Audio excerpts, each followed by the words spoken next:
Asgard Stories, Tales from Norse Mythology by Mary H. Foster and Mabel H. Cummings. Read by Christopher Soulsby of Vikings, Voyages, and Adventures. Chapter 1. The Story of the Beginning. The people who lived long ago in the far-off lands of the north watched the wonderful things that happened out of doors every day, just as we do. But they did not know about the one loving God who is the Father of all, who made them and the world, and rules it by his wise laws. So they thought there must be a great many unseen powers living in the clouds, in the wind, in the storms and the sunshine, and doing all those wonders that no man could do. And so those northern people, who were our own forefathers, came to believe in many gods, one for the sun, another for the thunder, another for the flowers, and so on. In the long, dark winters, when the bright sun had gone away from them, these Northmen had time to think many thoughts about the powers of frost and wind and storms, which they called giants, and they used to tell stories and sing songs about the short, bright summer, the thawing out of the streams and lakes, the coming of the birds and flowers. With great joy the people saw the bright sun god, Baldur, come back to them in the spring after the long darkness, and knew that they owed their lives to his friendly warmth and light. As we read the stories or myths told by those people long ago, we can see that they were meant to tell about the world around us. At first, the stories were told and sung from father to son, that is, from one generation to another. But later, when people learned how to write, these myths were written down and kept with great love and care.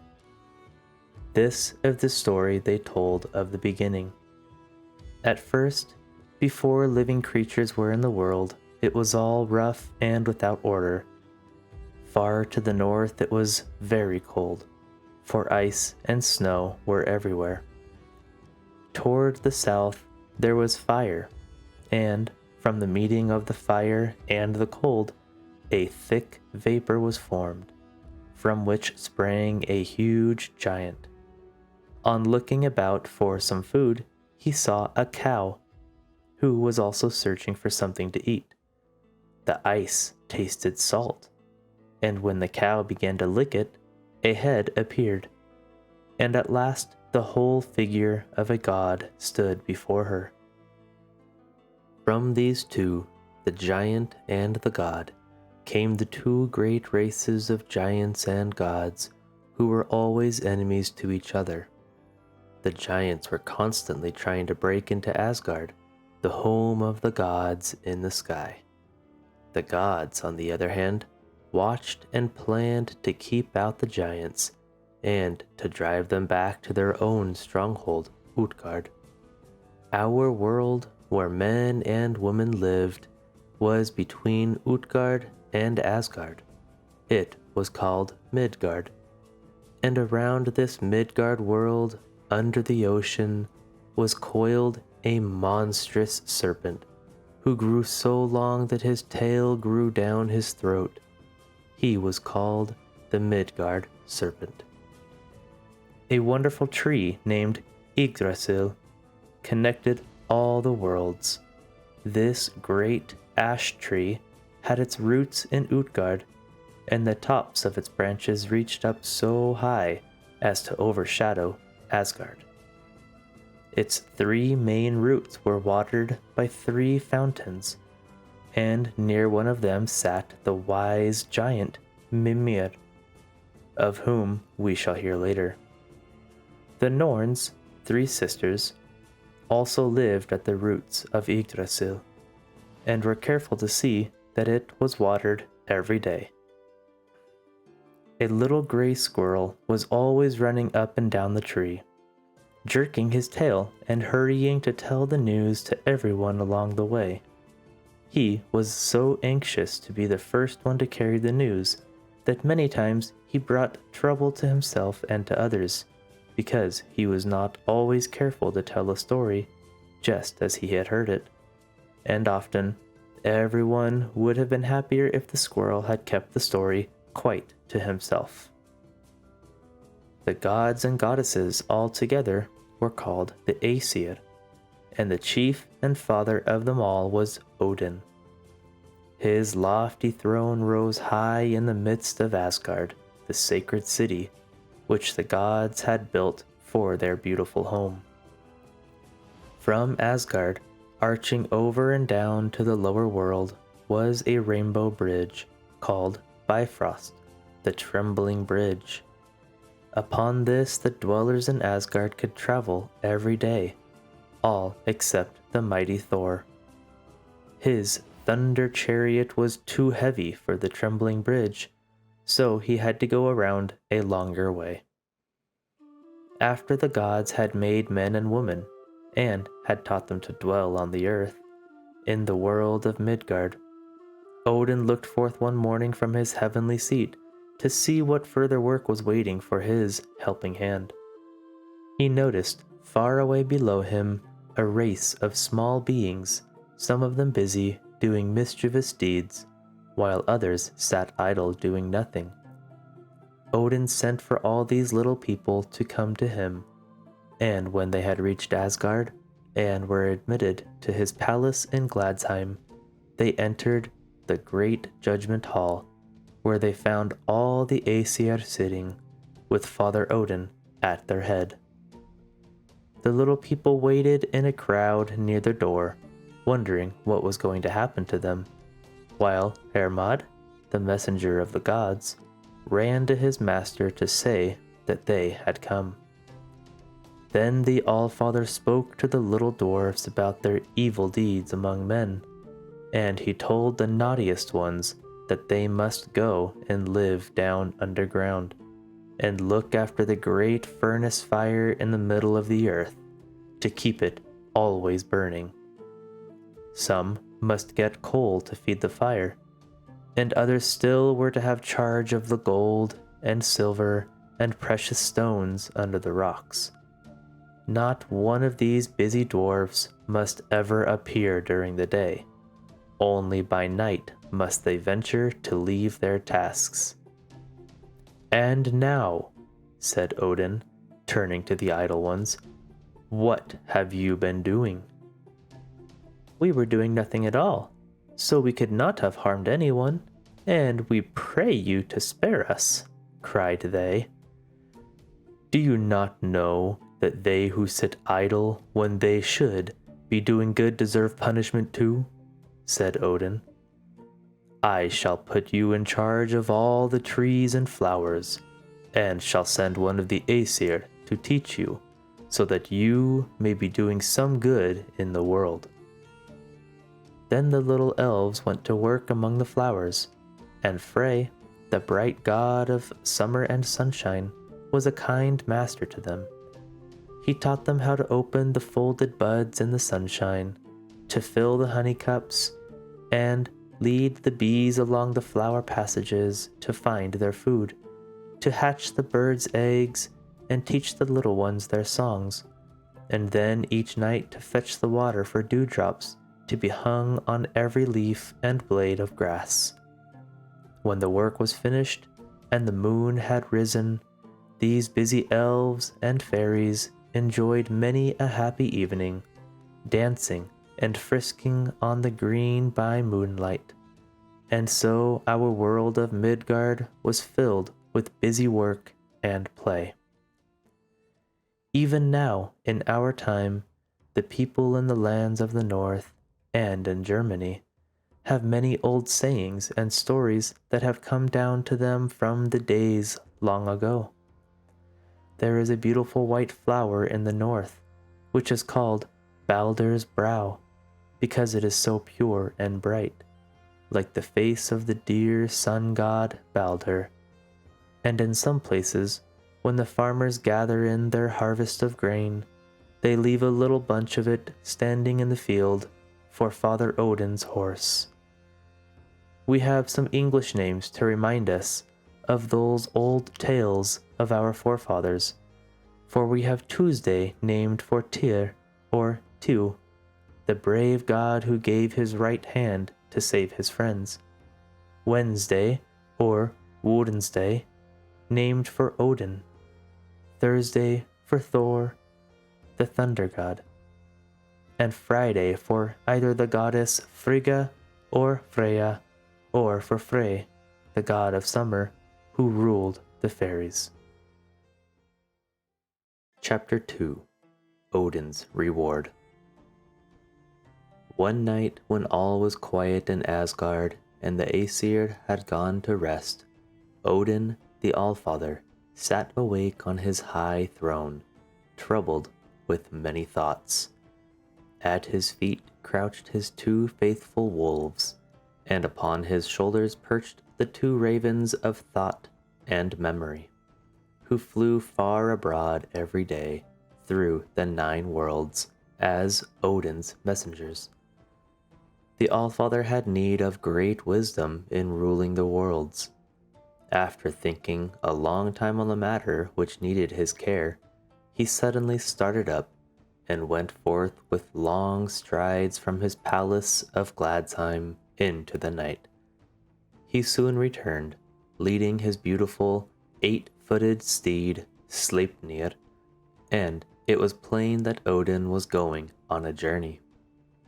He quickly mounted Sleipnir and rode swiftly away toward Bifrost, the Rainbow Bridge, which reached from Asgard, the city of the gods, down through the air to the lower worlds. When Sleipnir stepped upon the bridge, it trembled and seemed hardly strong enough to bear the horse and his rider, but they had no fear of its giving away, and Sleipnir galloped swiftly onward.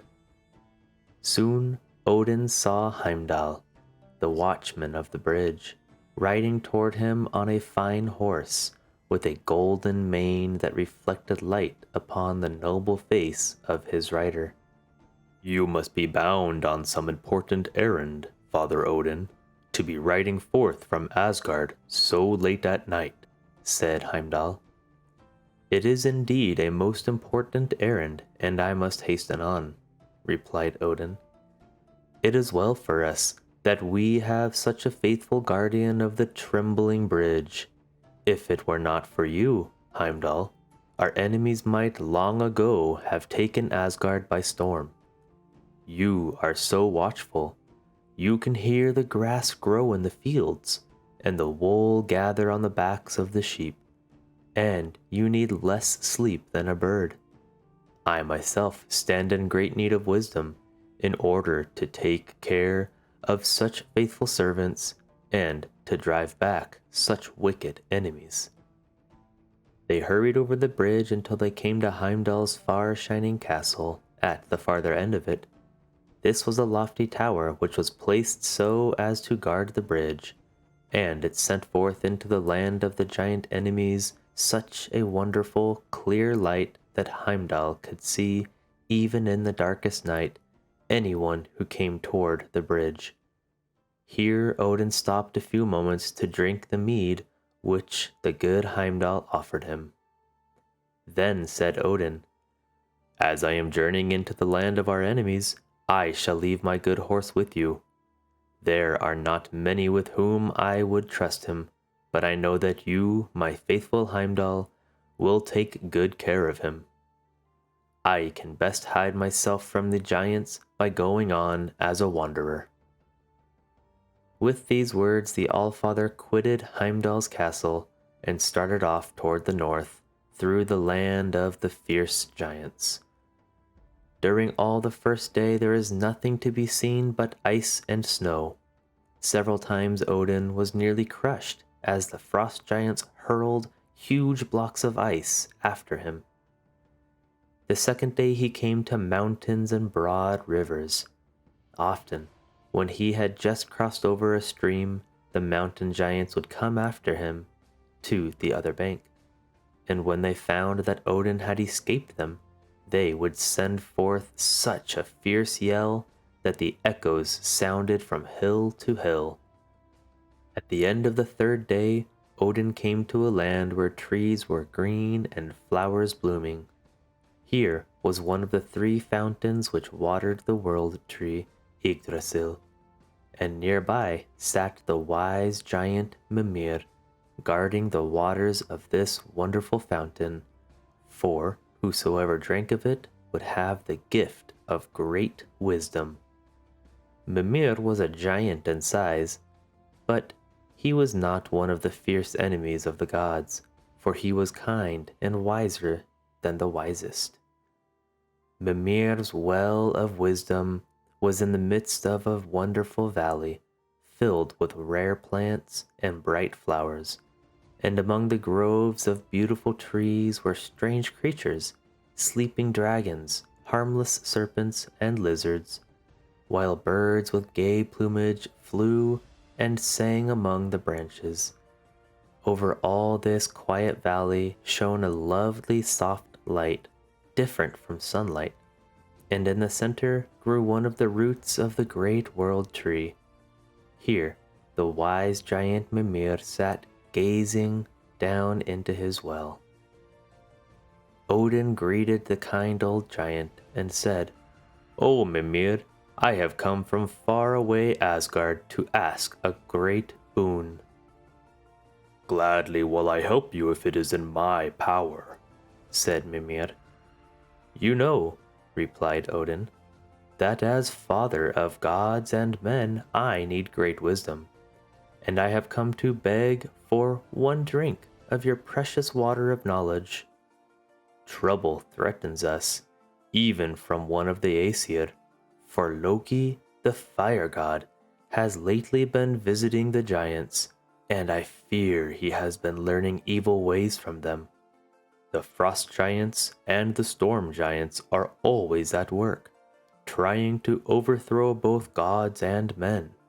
Great is my need of wisdom, and even though no one ever before has dared ask so great a gift, I hope that since you know how deep is my trouble, you will grant my request."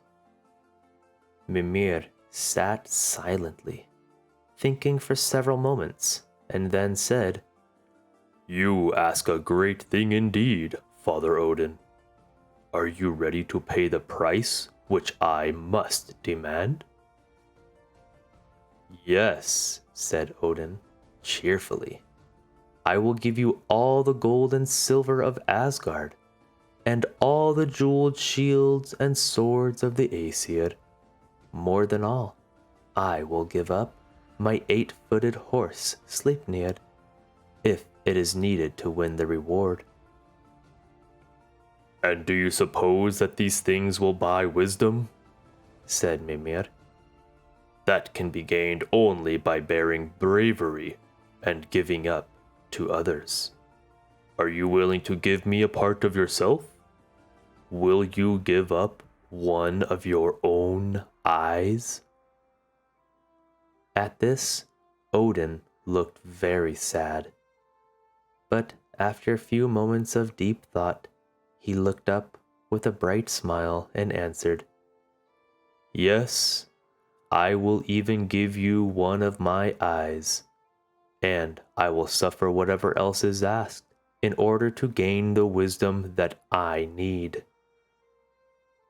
We cannot know all that Odin bravely suffered in that strange, bright valley before he was rewarded with a drink from that wonderful fountain, but we may be quite sure that never once was the good All-Father sorry for anything he had given up or any suffering he had borne for the sake of others.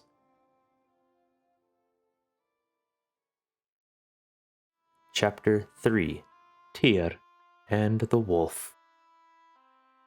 Odin, the All-Father, sat one day on his high air throne, and, looking around him far and wide, saw 3 fierce monsters. They were the children of the mischievous fire god Loki, and Odin began to feel anxious, for they had grown so fast and were getting so strong that he feared they might do harm to the sacred city of Asgard. The wise father knew Loki had given strength to these dreadful creatures, and he saw that all this danger had come upon the Æsir from Loki's wickedness. One of these monsters was a huge serpent that Odin sent down into the ocean, where he grew so fast that his body was coiled around the whole earth, and his tail grew into his own mouth. He was called the Midgard serpent. The second monster was sent to Niflheim, the home of darkness, and shut up there. The third, a fierce wolf named Fenrir, was brought to Asgard, where Odin hoped he might be tamed by living among the Æsir, and seeing their good deeds and hearing their kind words. But he grew more and more fierce, until only one of all the gods dared defeat him. This was the brave god, Tyr. He was a war god, like Thor, and is sometimes called the sword god. Tyr was loved by all because he was so true and faithful. Each day, the dreadful wolf grew larger and stronger, till all at once, before the Æsir thought about it, he had become a very dangerous beast. Father Odin always looked troubled when he saw Fenrir, the wolf, come and get his evening meal of meat from Tyr's hand. And at last one night, after the wolf had gone growling away to his lair, Odin called a meeting of the Æsir. He told them of his fears, saying they must find some plan for guarding themselves and their home against this monster. They could not slay him, for no one must ever be killed, and no blood must be shed within the walls of the sacred city. Thor was the first to speak. "Do not fear, Father Odin, for by tomorrow night we shall have Fenrir so safely bound that he cannot do us any harm. I will make a mighty chain, with the help of my hammer, Mjolnir, and with it we will bind him fast." When the Æsir heard these words of Thor, they were glad, and all went home rejoicing, all save the Allfather, who was still troubled, for he knew well the danger, and feared that even the mighty Thor would find this task too much for him. But Thor seized his hammer and strode off to his forge. There he worked the whole night long, and all through Asgard were heard the blows of Mjolnir and the roaring of the bellows. The next night, when the Æsir were gathered together, Thor brought forth his new-made chain to test it. In came Fenrir the wolf, and everyone was surprised to see how willingly he let himself be bound with the chain. When Thor had riveted the last links together, the gods smiled and began to praise him for his wonderful work. But all at once, the wolf gave one bound forward, broke the great chain, and walked off to his lair as if nothing had happened. Thor was much disappointed. Still, he did not lose courage. He said to the Æsir that he would make another chain, yet stronger. Again he set to work, and for 3 nights and 3 days the great Thor worked at his forge without resting. While he worked, his friends did not forget him. They came and looked on while he was busy, and as they watched the mighty hammer falling with quick blows upon the metal, they talked to Thor or sang noble songs to cheer him. Sometimes they brought him food and drink. One visitor, who was no friend, Fierce Fenrir, the wolf, sometimes put his nose in at the door for a moment and watched Thor at work. Then, as he went away, Thor heard a strange sound like a wicked laugh. At last, the chain was finished, and Thor dragged it to the place of meeting. It was so heavy that even the mighty Thor could hardly lift it or drag it as far as Odin's palace in Gladsheim. This time, Fenrir was not so willing to be bound, but the gods coaxed him and talked of his great strength, and told him they were sure he would easily break this chain also. After a while, he agreed to let them put it around his neck. This time, Thor was sure the chain would hold firm, for never before had such a strong one been made. But soon, with a great shake and a fierce bound, the wolf broke away and went off to his lair, snarling and showing his wicked teeth, while the broken chain lay on the ground. Sadly, the Æsir came together that night in Odin's palace, and this time Thor was not the first to speak. He sat apart and was silent. First spoke Frey, the god of summer and king of the fairies. "Hearken to me, O lords of Asgard," he said. "I have not won a brave name in battle like the noble Tyr, neither have I done such mighty deeds as the great Thor and others of our heroes. Instead of fighting giants and monsters, I have spent most of my life in the woods, among the flowers, listening for hours to the birds. Many things have I watched, some perhaps that my brothers thought too small to be worthy of notice.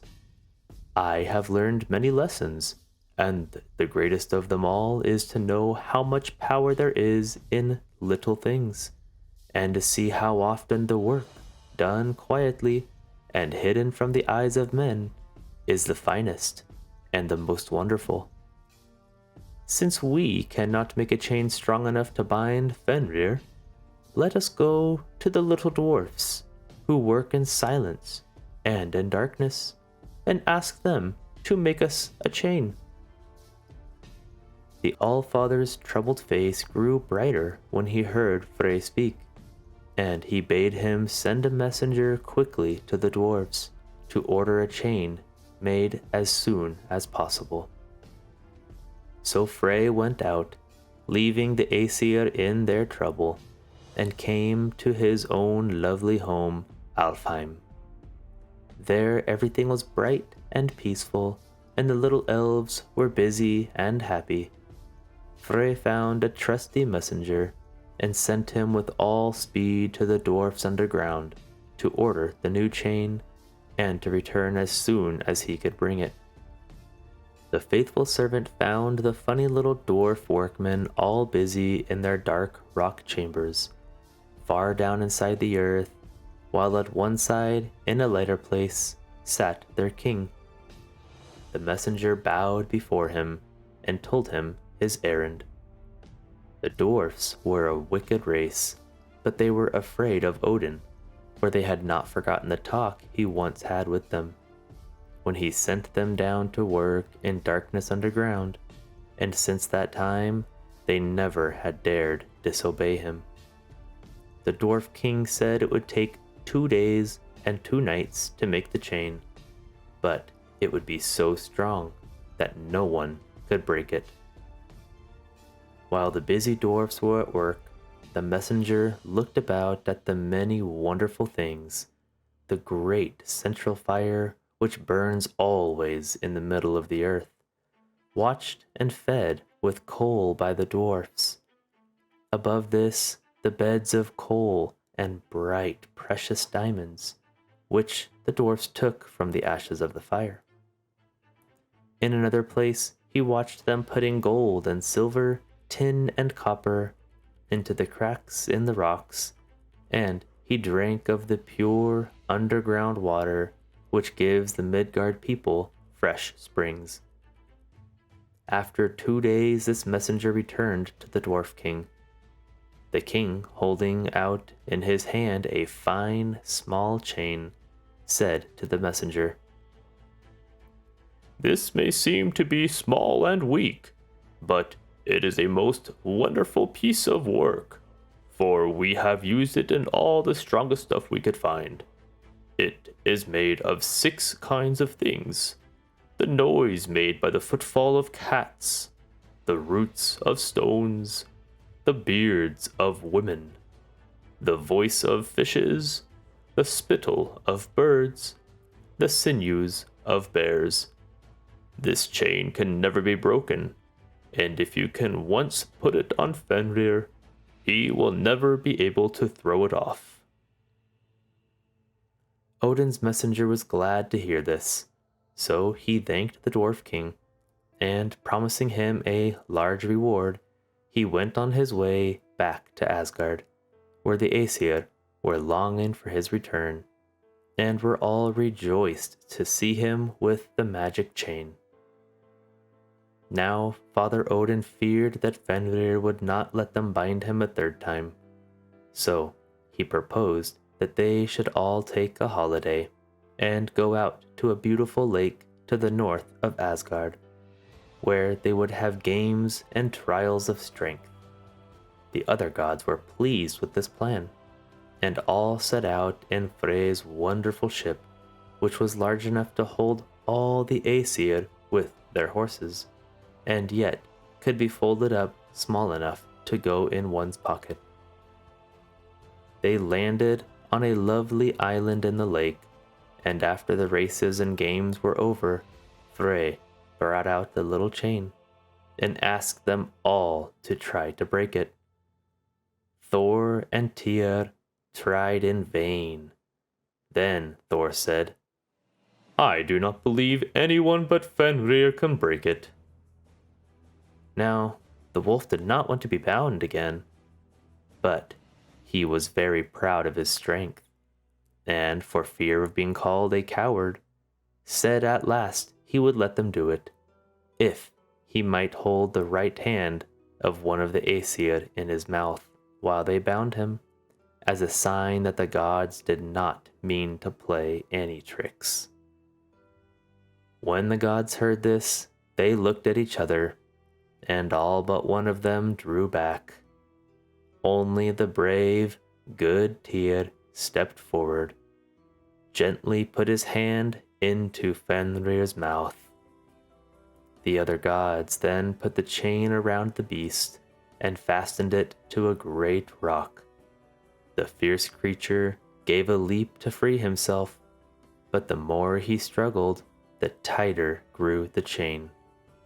The Æsir gathered about him in joy to see this, but their hearts were filled with sorrow when they saw that their noble Tyr had lost his right hand.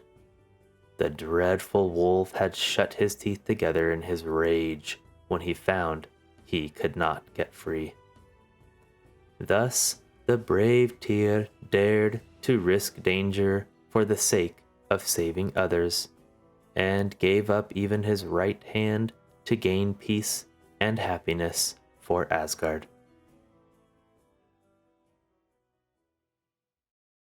Chapter 4: Freyja's Necklace. "Yes, I really must have some flowers to wear to the feast tonight," said Freyja to her husband, Other. Freyja was the goddess of love and beauty. She was the most beautiful of all the Æsir, and everyone loved to look at her charming face and to hear her sweet voice. "I think you look quite beautiful enough as you are, without flowers," Other replied. But Freyja was not satisfied. She thought she would go and find her brother Frey, the god of summer, for he would give her a garland of flowers. So she wandered forth from Asgard on her way to Frey's bright home in Alfheim, where he lived among his happy, busy little elves. as Freyja walked along, she was thinking of the feast to be given that night in Asgard, and knowing that all the gods and goddesses would be there, she wished to look her very best. On and on she wandered, not thinking how far she was getting away from home. Finally, the light began to grow fainter and fainter, and Freyja found herself in a strange place. The sunlight had faded away, but there was still a little light that came from lanterns carried by funny little dwarves who were busily working. Some were digging gold and gems, others were cleaning off the dirt from the precious stones and polishing them to make them bright, while 4 little fellows were seated in one corner, putting the sparkling stones together in a wonderful necklace. "What can that beautiful thing be?" thought Freyja. "If only I had that, it would surely make me look more beautiful than anyone else at that feast tonight." And the more she thought about it, the more she longed to get it. "Oh, I really must have it," she said to herself. And with these words, she stepped nearer to the 4 little men. "For what price will you sell me your necklace?" she asked. The dwarfs looked up from their work, and when they saw Freyja's lovely face and heard her sweet voice, said, "Oh, if you will only look kindly upon us and be our friend, you may have the necklace." Then a mocking laugh echoed again and again through the dark cavern, seeming to say, "How foolish you are to wish for these bright diamonds. They will not make you happy." But Freyja snatched the necklace and ran out of the cavern. It did not please her to hear the teasing laugh of the dwarfs, and she wanted to get away from them as soon as possible. At last, she was once more out in the open air.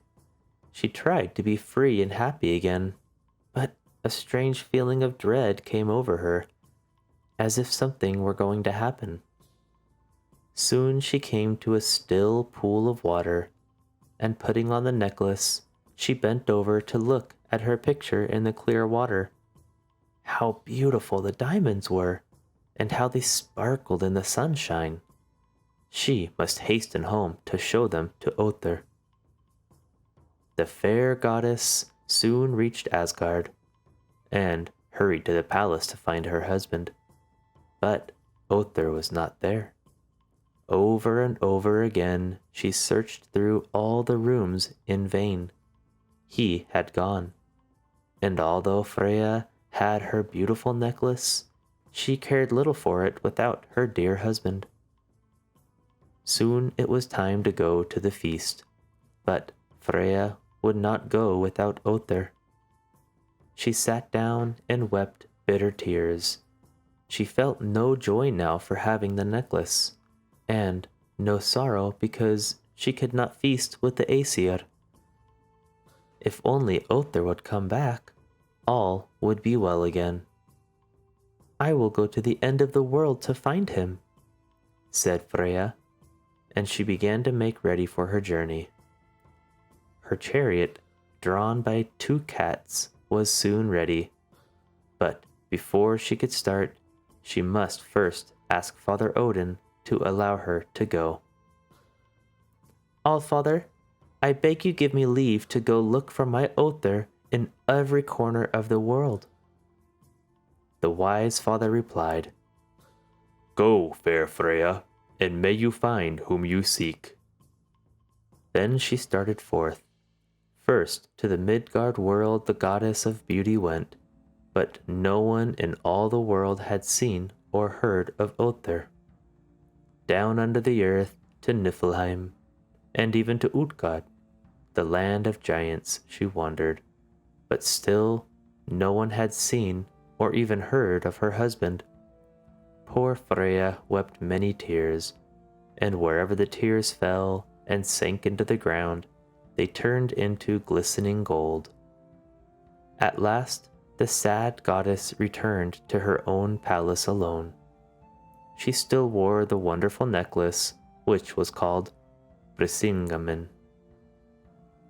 One night, when the hour was late, all the Æsir were asleep, except the ever-watchful Heimdall, who heard soft footsteps like those of a cat near Freyja's palace. He listened and thought, "That is surely someone bent on mischief. I must follow him." When Heimdall reached the palace, he found it was Loki, changed into another form, creeping softly about. Heimdall quietly watched him and saw him glide into Freyja's bedside, where the fair goddess lay asleep wearing her beautiful necklace. Loki had come to steal the necklace, but when he saw that she was lying on the clasp of the chain, so that he could not undo it without waking her, he changed himself into a gnat, and crawling along on the pillow, stung her just enough to make her turn over, but not enough to wake her. Then he unclasped the chain and ran off with it as fast as he could. But Heimdall was not going to let the thief get away. As soon as Loki found that he was followed, he took his other form, a little flame of fire. Heimdall then took his other shape, and became a shower of rain to put out the fire. But Loki, quick and watchful, changed himself into a bear to catch the rain. Then Heimdall too became a bear, and a fierce fight began. At last the rain god conquered, and forced wicked Loki to give back the necklace to Freyja.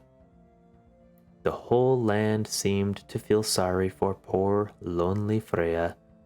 The leaves fell from the trees, the bright flowers faded, and the singing birds flew away. Once more, the fair goddess went forth from Asgard to seek Other. Away, away to the far-off sunny south she wandered, and there, where the myrtle trees and the oranges grew, at last she found her long-lost husband. Then, hand in hand, the two turned northward again to their home, and so happy were they together that they spread joy and happiness around them as they passed along. Everywhere the ice and snow thawed before them, green grass and sweet flowers sprang up behind their footsteps. The birds sang their sweetest songs. The warm summer came back to the Northlands, and everyone was glad and joyful, for lovely, smiling Freyja was at home again. Poem by Kingsley. White were the moorlands, and frozen before her. Green were the moorlands, and blooming behind her. Out of her gold locks, shaking the spring flowers, out of her garments, shaking the south wind. Around in the birches, awaking the throstles, beautiful Freyja came.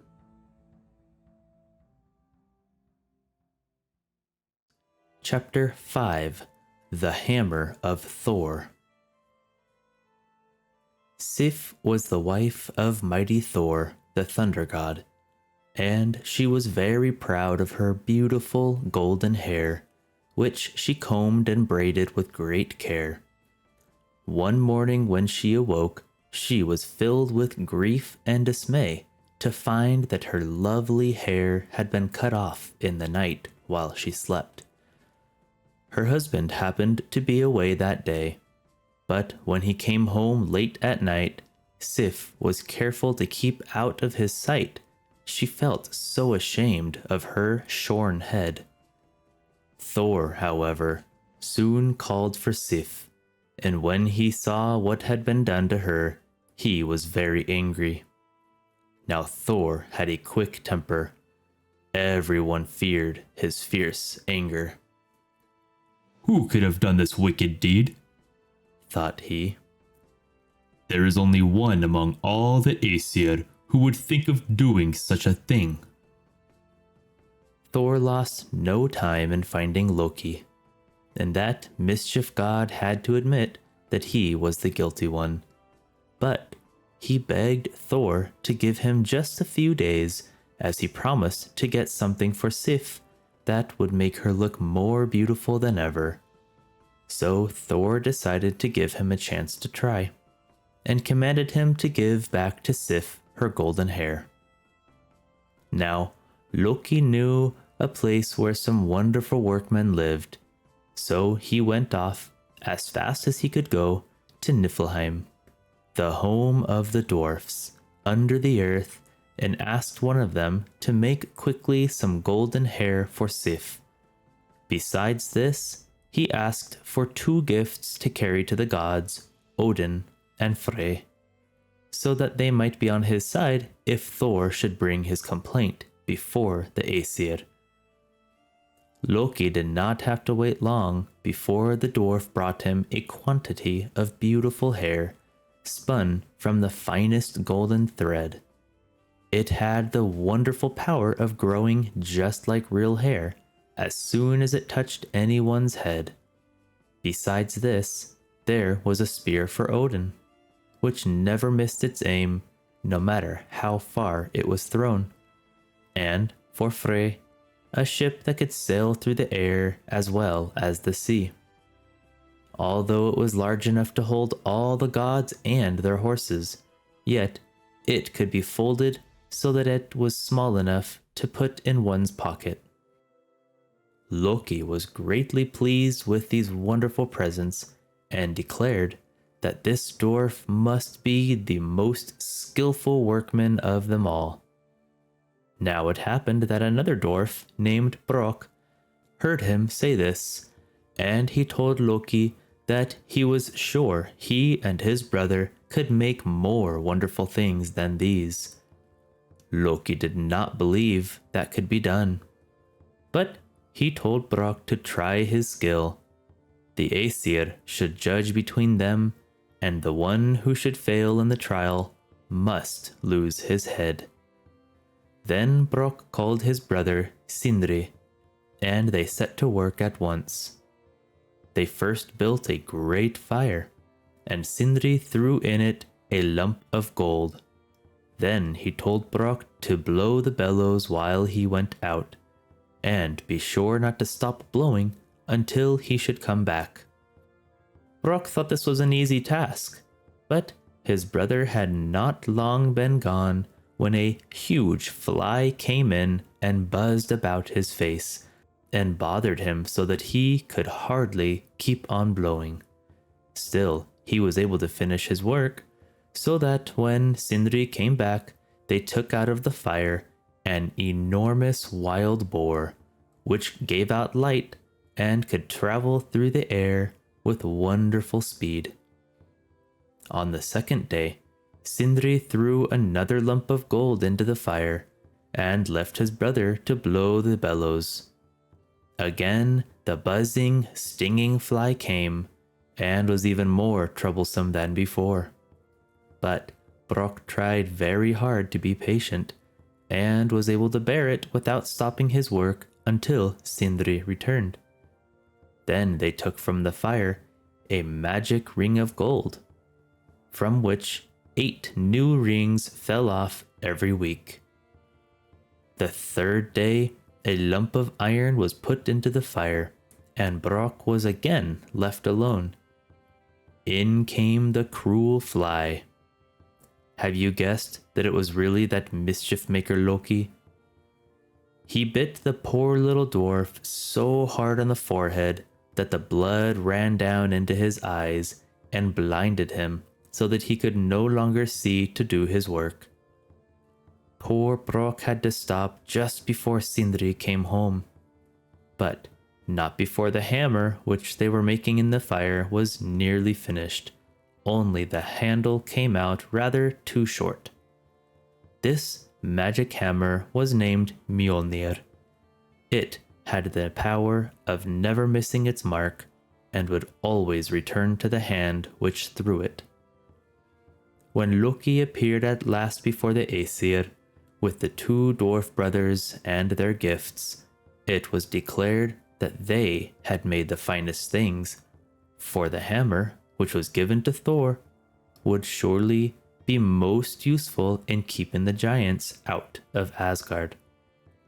When Loki found that the judgment was against him, he started to run away, but Thor soon made him turn back by threatening to throw his hammer after him.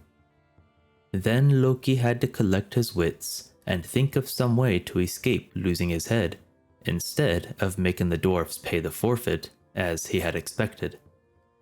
At last he told Brok and Sindri that they could have his head according to the agreement. But as nothing had been said about his neck, they could not, of course, touch that. Thus the wily Loki, by his wit, saved his life.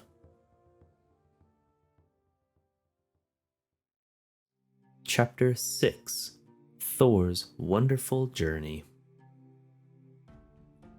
One morning, Thor asked Loki, the fire god, if he would like to go forth with him to Utgard, the stronghold of the giants, where he was going to try, with his mighty hammer, to conquer those fierce enemies of Asgard.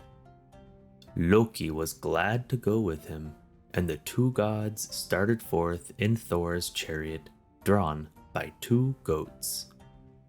Thor often went on a journey, so the dwellers in Asgard did not wonder to see him getting ready for a long drive.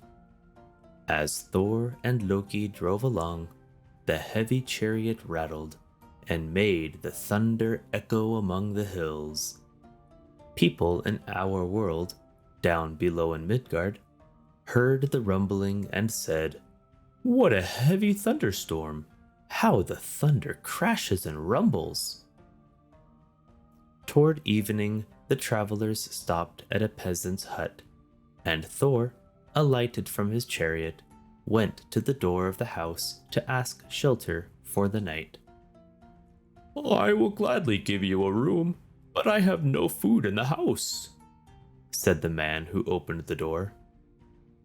"Oh, never mind that," said Thor. "I will provide the food." So Thor and Loki stopped for the night in the peasant's hut. They found the family within, the man, his wife, and two children, a boy and a girl. All looked on in great surprise to see Thor kill his two goats and cook them for the evening meal.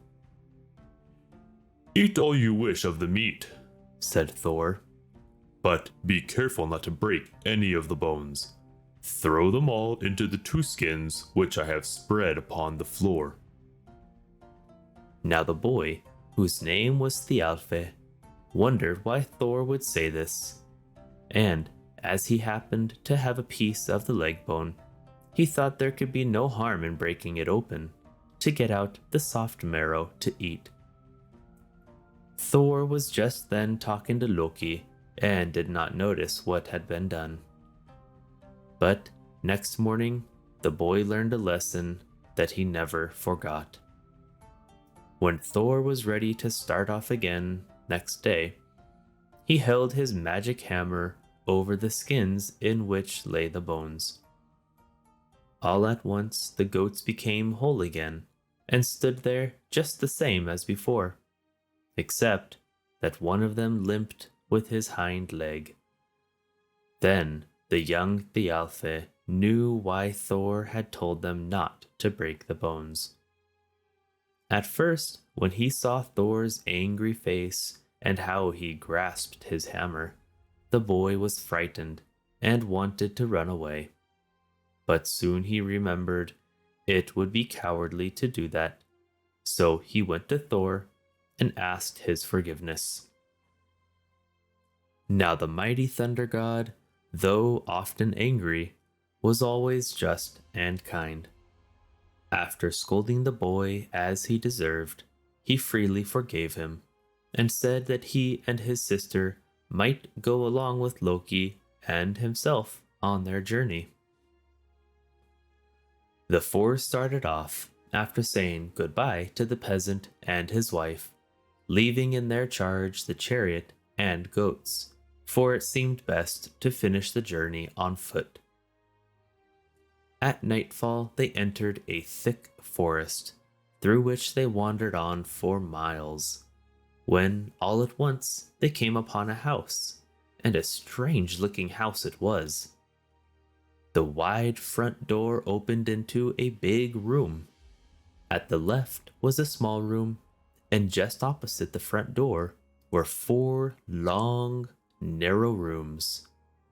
The travelers wondered to find a house in the depths of a forest, but they were glad to have shelter for the night, and all lay down for a good rest. Soon after midnight, they were awakened by groans and strange sounds, and the earth began to tremble. Thor sent his companions into the farthest room, grasped his hammer, and stood on guard by the door. At daybreak, he started forth to find out what had caused the noise. He had not gone far when he came upon a huge giant lying on the ground asleep, and Thor found that he was making the earth tremble with his snoring, which must have been the sound they had heard in the night. While Thor was looking at the giant, he awoke and spoke to the god. "Oh, I think your little fellow must be Thor, of whom I have often heard, but really, I did not think you were quite so small. Now, the sun is up, and I must be off. But where is my other glove? Oh, here it is on the ground." And the giant stooped and picked up his glove, which was the very house in which our 4 travelers had spent the night, with the big front door where the hand went in, the thumb for the one side room, and the 4 narrow finger rooms opposite the door. "If you are going my way, you may come along with me," said the giant. So they journeyed together for one day, but even mighty Thor could hardly keep up with the giant's long strides. When night came, the giant stopped under a large oak tree and said, "I am going to sleep. You may eat your supper if you wish. Here is a bag full of things." Saying this, he fell asleep and was soon snoring. But when Thor tried to open the bag of food, he could not untie the cord. This made him angry, for the giant had tied up their food with his own. He looked at the huge figure lying before him asleep, and when he thought what a mean trick the giant had played upon them, Thor seized the magic hammer and threw it at him. "Did a leaf fall on me?" said the giant sleepily. "Have you eaten your supper yet? Well, I am going to sleep again."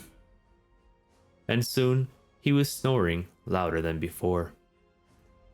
Thor grasped his hammer tighter than ever and threw it with such strength that it seemed as though it must surely have killed the giant. But again he rubbed his eyes and said, "Oh, I thought an acorn fell on my head." He had hardly spoken when he was asleep again. Then a third time, Thor hurled his hammer with all his strength, and it seemed to hit his enemy in the forehead and was buried out of sight. But the giant only said, "I think there must be birds overhead in this tree. I thought a feather dropped on me. Are you awake, Thor? I think we better be going on with our journey. And if you are bound to go to Utgard, I will show you the way." but I advise you to go home instead. You will find bigger fellows than I in Utgard. But Thor had made up his mind to go on, and nothing could make him change. At noontime, the four friends left their giant guide, whose path led another way. They had not traveled far when Thor spied a large city looming up before them, and soon they came to Utgard, the home of the fierce giants. Although it was surrounded by high walls, Thor and his friends were able to creep through the bars of the great gate. When they came to the palace and found its door open, they went in, and there sat all the giants with their king, Utgard Loki, at their head. A quite different Loki was this giant king from the mischievous fire god, the Loki from Asgard, who now stood before him. Upon seeing the four strangers, the king of the giants said, "Why, this must be the god Thor. I did not suppose that you were such a little fellow, Thor. But probably you are stronger than you look. Now, before you sit down at our table, you must each show some proof of your strength." Then Loki, who was very hungry, said he was sure he could eat more than anyone else. So the king called one of the giants to come forth, saying to Loki, "If you can indeed eat more than one of my men, you will perform a great feat." A huge trough full of meat was brought in, and Loki began eating at one end, while the giant began at the other. They reached the center together, but Loki had eaten only the meat, while the giant had devoured meat, bones, trough, and all. Thialfe, the peasant boy, took his turn next, and boasted that he was the fastest runner of them all. "Oh?" Said the king. "It will be a most wonderful feat if you can win a race against one of my men." The first time Thialfe ran the course, he kept ahead until near the end, and was beaten by only a few yards. The second time he came off worse, and the third time he was only halfway around when the giant had reached the goal. Thor, however, was not at all cast down by the failure of the others. He proposed to try a drinking match. So the king brought forth a long drinking horn, saying, "My men usually finish this in one draught, if they are very thirsty. Though sometimes they have to take it in 2 swallows, or even 3. Then Thor put his lips to the drinking horn and took one long, deep pull, thinking he had surely emptied it. But to his surprise, the water had lowered only a few inches. Again he lifted the horn, feeling sure he should empty it this time. Yet he did no better than before. The king said, "You have left a great deal for your last drink." This made Thor try his very best, but it was of no use. He could not empty the horn. "So you are not as strong as you seemed after all. Do you care to try anything else?" Said the king of the giants in a mocking tone. "Oh, certainly, anything you like," Replied Thor. "Well," Said the king. "I will give you something easy this time, since I see you are not as strong as I expected. you may try to lift this cat from the floor. It would be mere child's play for one of my men." Thor put out his hand to lift the cat, but he could raise only one paw, though he used all his strength. "Well, it is no more than I expected," said the king. "You boast of your strength, but you do not show it to us." By this time, Thor was getting very angry, and he spoke fiercely. "I will challenge any one of you to fight with me." The king looked about the hall to find someone small enough to wrestle with Thor. Then he said, "All my men are too large.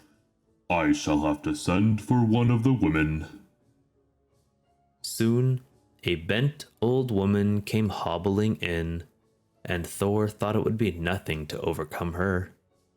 But the longer they wrestled, the stronger the old woman became, and at last, when it was plain that she was going to win and Thor had been thrown down upon the floor, the king called to them to stop. Thor and his friends were then invited to sit down at the feast, and the next morning, after a good breakfast, they started on their journey homeward. Utgard Loki, the giant king, went with them to the city gate, and when he was about to leave them, said, "Do you find it as easy as you expected to overthrow the giants?" "No," said Thor, who was too honest to hide his shame. "I am vexed that I have done so little, and I know that after this failure you will all laugh at my weakness." "No, indeed," replied the king. "Since you are now well outside our stronghold, I will tell you the truth about what you saw there, and I will take good care not to let you get in again. You have greatly surprised us all, for we did not dream that you were so strong, and I have had to use magic to hold out against you. When you met the first giant in the forest, you would have killed him with your hammer, if he had not put a mountain between himself and you. Loki was a wonderful eater, but we matched him against fire, and who can devour more than fire? The boy was a swift runner, and I had to make him race against thought in order to beat him. What can be swifter than thought? The horn from which you drank was the ocean, and you took such a mighty draught that the people in Midgard saw the tide ebb. It was really not a cat you tried to lift, but the Midgard serpent, and you pulled him so far that we feared he would let go his hold. Then you wrestled with old age, and who is there that can overcome old age?" With these words, the giant king vanished, and Thor, upon looking around, saw the city of Utgard was also gone. Then silently, but with many thoughts of these strange things, Thor and Loki, with the boy and the girl, made their way back to Asgard. Chapter 7: How Thor Lost His Hammer. "Come, Loki, are you ready? My goats are eager to be off," cried Thor, as he sprang into his chariot, and away they went, thundering over the hills. All day long they journeyed, and at night they lay down to rest by the side of a brook.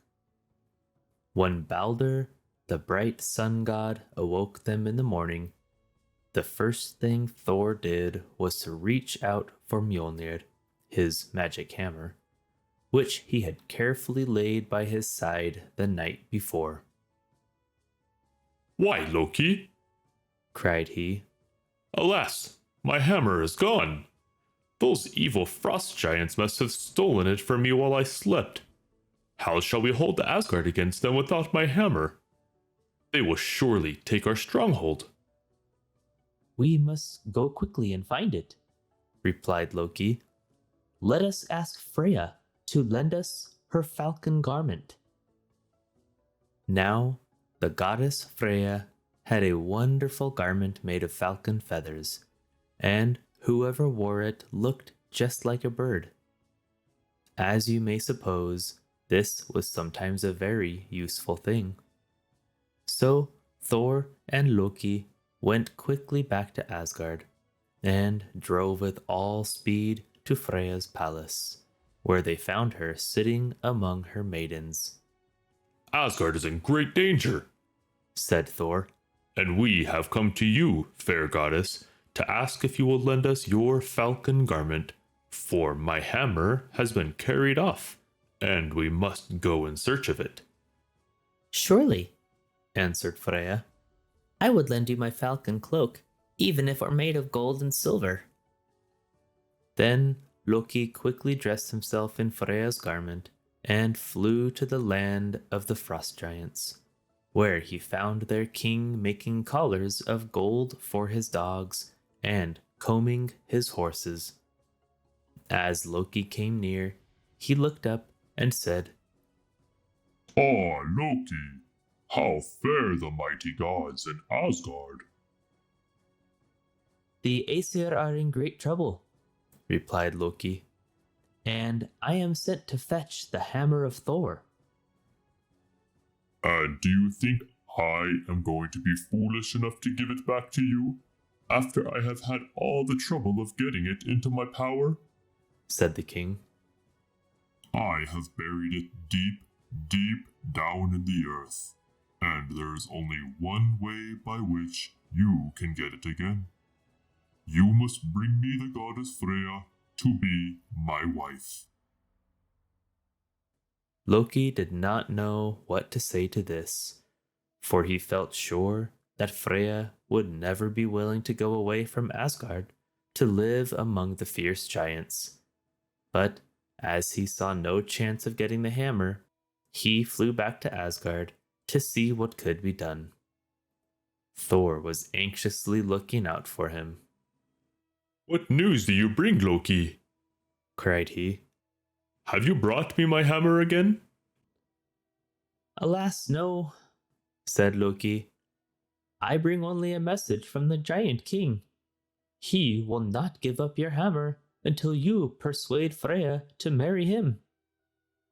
Then Thor and Loki went together to Freyja's palace, and the fair goddess greeted them kindly. But when she heard their errand, and found they wished her to marry the cruel giant, she was very angry, and said to Thor, You should not have been so careless as to lose your hammer. It is all your own fault that it is gone, and I will never marry the giant to help you get it again.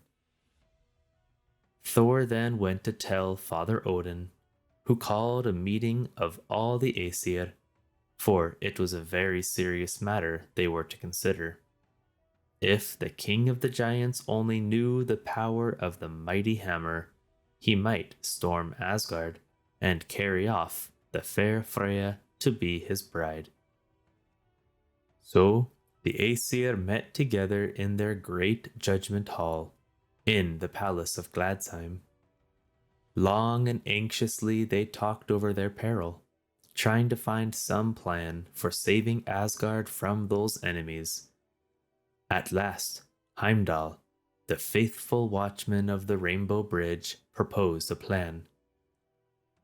Let us dress Thor, Said he, in Freyja's robes, braid his hair, and let him wear Freyja's wonderful necklace and a bridal veil. No, indeed, cried Thor angrily. You would laugh at me in a woman's dress. I will do no such thing. We must find some other way. But when no other way could be found, at last Thor was persuaded to try Heimdall's plan, and the Aesir went to work to dress the mighty thunder god like a bride. He was the tallest of them all, and, of course, he looked very queer to them in his woman's clothes. But he would be small enough beside a giant. Then they dressed Loki to look like the bride's waiting maid, and the two set off for Utgard, the stronghold of the giants. When the giant king saw them coming, he bade his servants make ready the wedding feast and invite all his giant subjects to come and celebrate his marriage with the lovely goddess Freyja. So the wedding party sat down to the feast, and Thor, who was always a good eater, ate 1 ox and 8 salmon, and drank 3 casks of mead.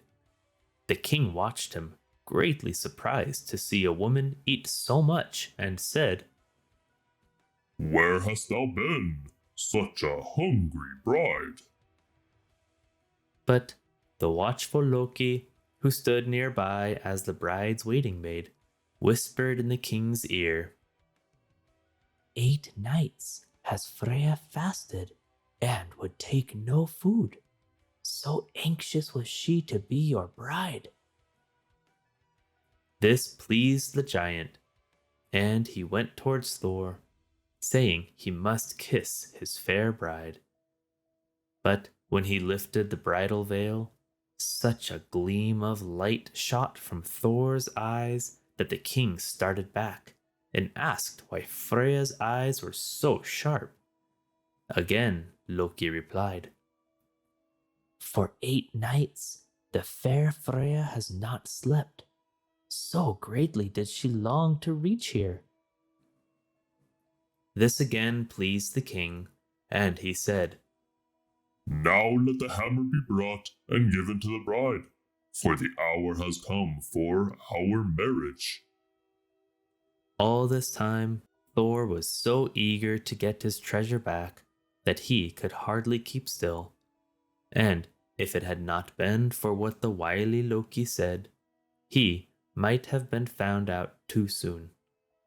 But at last the precious hammer was brought and handed to the bride, as was always the custom at weddings. As soon as Thor grasped it in his hand, he threw off his woman's robes and stood out before the astonished giants. Then did the mighty Thunderer sweep down his foes, and many of the cruel frost giants were slain. Once more, the sacred city of Asgard was saved from danger, for Thor was its defender, and he was careful never again to let his magic hammer be taken from him. Besides the hammer, Thor had 2 other precious things: his belt of strength, which doubled his strength when he tightened it, and his iron glove, which he put on when he was going to throw the hammer. Poem by Longfellow. I am the god Thor. I am the war god. I am the thunderer. Here is my Northland, my fastness and fortress, reign I forever. Here amid icebergs rule I the nations. This is my hammer, Mjolnir the mighty. Giants and sorcerers cannot withstand it. These are the gauntlets wherewith I wield it, and hurl it afar off. This is my girdle. Whenever I brace it, strength is redoubled. Chapter 8. A Gift from Frigga. Long ago, there lived a peasant and his wife who led a quiet, busy life on their little farm at the foot of a mountain. While the wife was busy indoors with her housework, her husband watched his flocks in the fields, or sometimes wandered up the mountainside to hunt for game, which he would carry home for dinner. One day he had strayed farther than usual and found himself on the side of the mountain, where the ground was covered with ice and snow. All at once he came upon a high-arched doorway opening into a great glacier, and he passed through to see whither it might lead. The passageway widened out into a wonderful cavern, like a broad hall, sparkling with precious stones and long, shining stalactites that looked like icicles of marble. In the midst stood a beautiful goddess, surrounded by fair maidens, all dressed in silvery robes and crowned with flowers. The shepherd was so overcome by the wonder of this sight that he sank upon his knees. Then the goddess stretched forth her hands and gave him her blessing, telling him to choose whatever he wished to carry home from the cavern. The man was no longer afraid when he heard her kind voice speaking to him, so he looked about, and at last humbly asked to have the pretty blue flowers which the fair one held in her hand. The lovely goddess Frigga, or Olda, as the Germans called her, smiled kindly and told the poor shepherd he had made a wise choice. She gave him her bunch of blue flowers with a measure of seed, saying to him, You will live to be prosperous so long as the flowers do not fade. The peasant bowed thankfully before the goddess, and when he rose, she had vanished, and he was alone on the mountainside, just as usual, with no cavern, no sparkling stones, and no fair maidens to be seen. If it had not been for the pretty blue flowers and the measure of seed in his hand, he would have thought it all a dream. He hurried homeward to tell his wife, who was angry when she heard the story, for she thought he had made such a foolish choice. How much better would it have been, said she, if you had brought home some of those precious stones you tell about, which are worth money, instead of these good-for-nothing flowers. The poor man bore her angry words wisely, and made the best of what he had. He went to work at once to sow his seeds, which he found, to his surprise, were enough to plant several fields. Every morning before he led his flock to pasture, and on his way home at night, he watched the little green shoots growing in his fields. Even his wife was pleased when she saw the lovely blue blossoms of the flax opening. Then, after they had withered and fallen, the seeds formed. Sometimes it seemed to the good man, as he stood in the twilight looking over his field, that he saw a misty form, like the beautiful goddess, stretching out her hands over the field of flax to give it her blessing. When at length the seeds had ripened, Frigga came again to show the peasant how to gather his harvest of flax, and to teach his wife to spin and weave it into fine linen, which she bleached in the sun. The people came from far and near to buy the linen, and the peasant and his wife found themselves busy and happy, with money enough and to spare. When they had lived many years and were growing old among their children and grandchildren, the peasant noticed one day that the bunch of blue flowers given to him so many years before, and which had always kept bright, were beginning to fade. Then he knew he had not much longer to stay. He climbed slowly up the mountainside and found the door of the cavern open. A second time he went in, and the kind goddess Frigga took the peasant by the hand and led him away to stay with her, where she always took care of him. Frigga was the queen of the gods, and she helped her husband, Odin, govern the world. It was her part to look after the children and help the mothers take care of their families.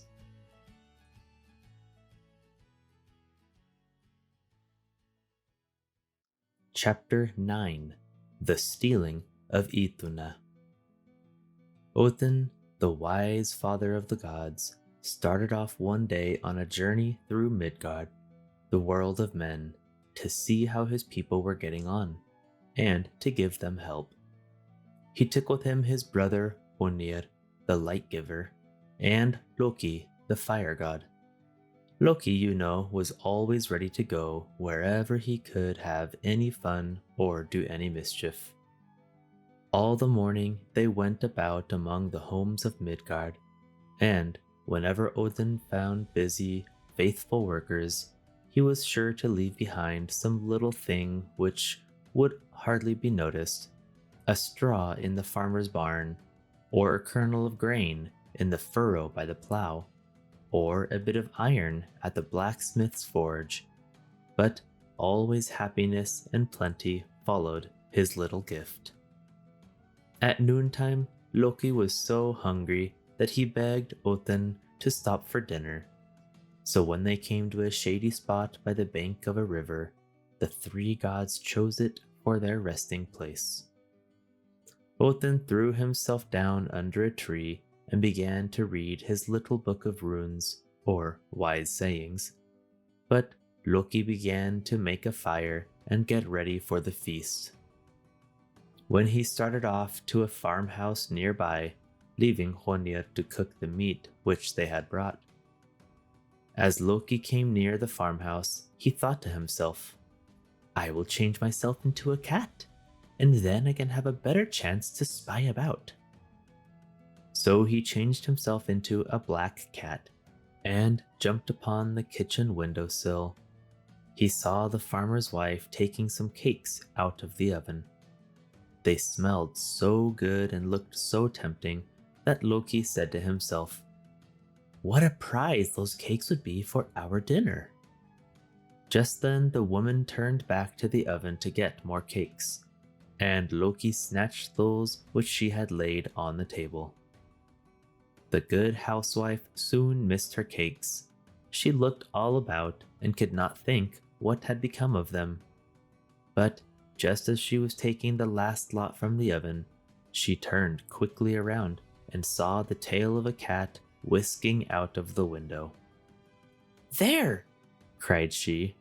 "That wicked black cat has stolen my nice cakes. I will go after him with my broom." But by the time she reached the door, all she could see was a cow walking in her garden, and when she came there to drive her away, nothing was to be seen except a big raven and 6 little ones flying overhead. Then the mischievous Loki went back to the river bank, where he had left his 2 friends, and showed them the 6 cakes, boasting of the good joke he had played upon the poor woman. But Odin did not think it was a joke. He scolded Loki for stealing and said, "It is a shame for one of the Æsir to be a thief. Go back to the farmhouse and put these 3 black stones on the kitchen table." Loki knew that the stones meant something good for the poor woman, and he did not wish to go back to the house, but he had to do as the Allfather told him.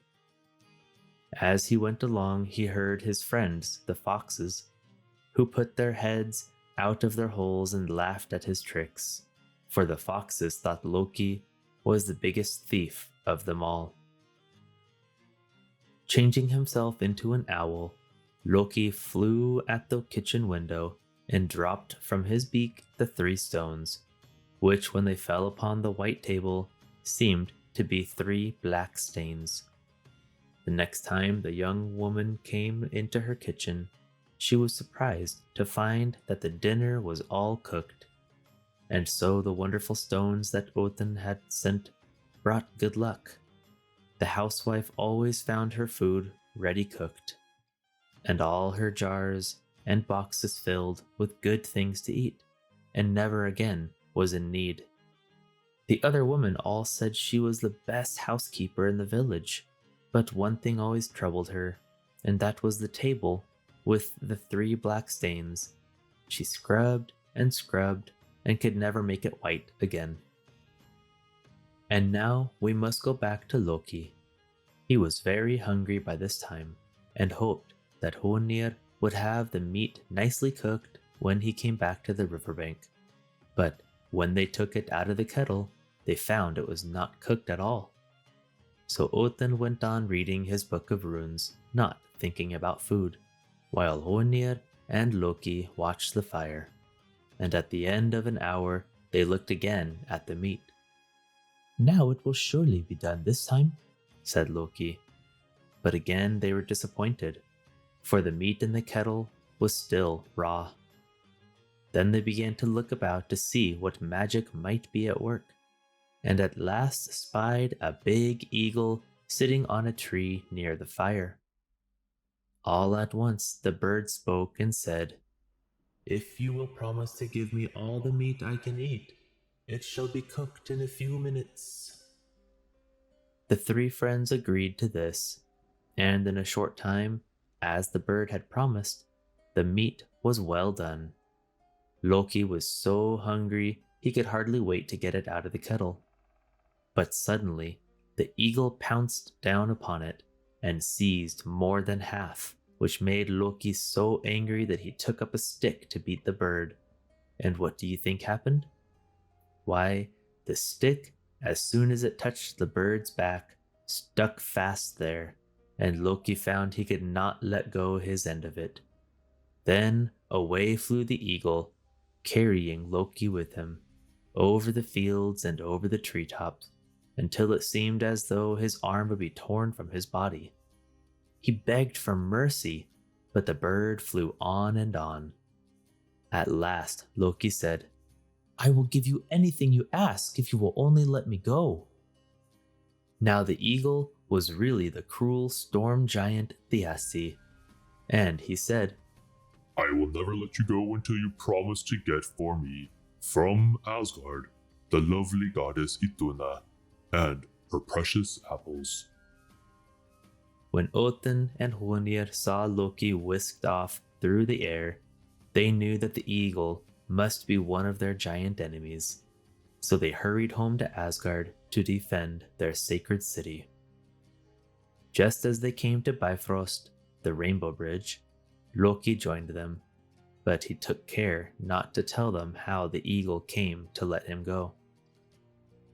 Odin felt sure that Loki had been doing something wrong, but knowing very well that Loki would not tell him the truth, he made up his mind not to ask any questions. The goddess, Iduna, whom Loki was to tempt away out of Asgard, was the dearest of them all. She was the fair goddess of spring and of youth, and all the Æsir loved her. Her garden was the loveliest spot, with all sorts of bright, sweet flowers, birds singing by day and night, little chattering brooks under the great trees, and everything happy and fresh. The gods loved to go and sit with Iduna and rest in her beautiful garden within the walls of Asgard. There was another delightful thing in the garden, and that was Iduna's casket. This was a magic box filled with big, golden red apples, which she always gave her friends to taste. These wonderful apples were not only delicious to eat, but whomever tasted them, no matter how tired or feeble he might be, would feel young and strong again. So the dwellers in Asgard ate often of this wonderful fruit, which kept them fresh and young, fit to help the people in the world of Midgard. The casket in which Iduna kept her apples was always filled, for whenever she took out one, another came in its place. But no one knew where it came from, and only the goddess of youth herself could take the apples from the box, for if anyone else tried, the fruit grew smaller and smaller as the hand came nearer, until at last it vanished away. A few days after Loki's bargain with the giant Thiassi, Iduna was in her bright garden one morning, watering the flowers, when her husband Bragi came to say goodbye to her because he must go on a journey.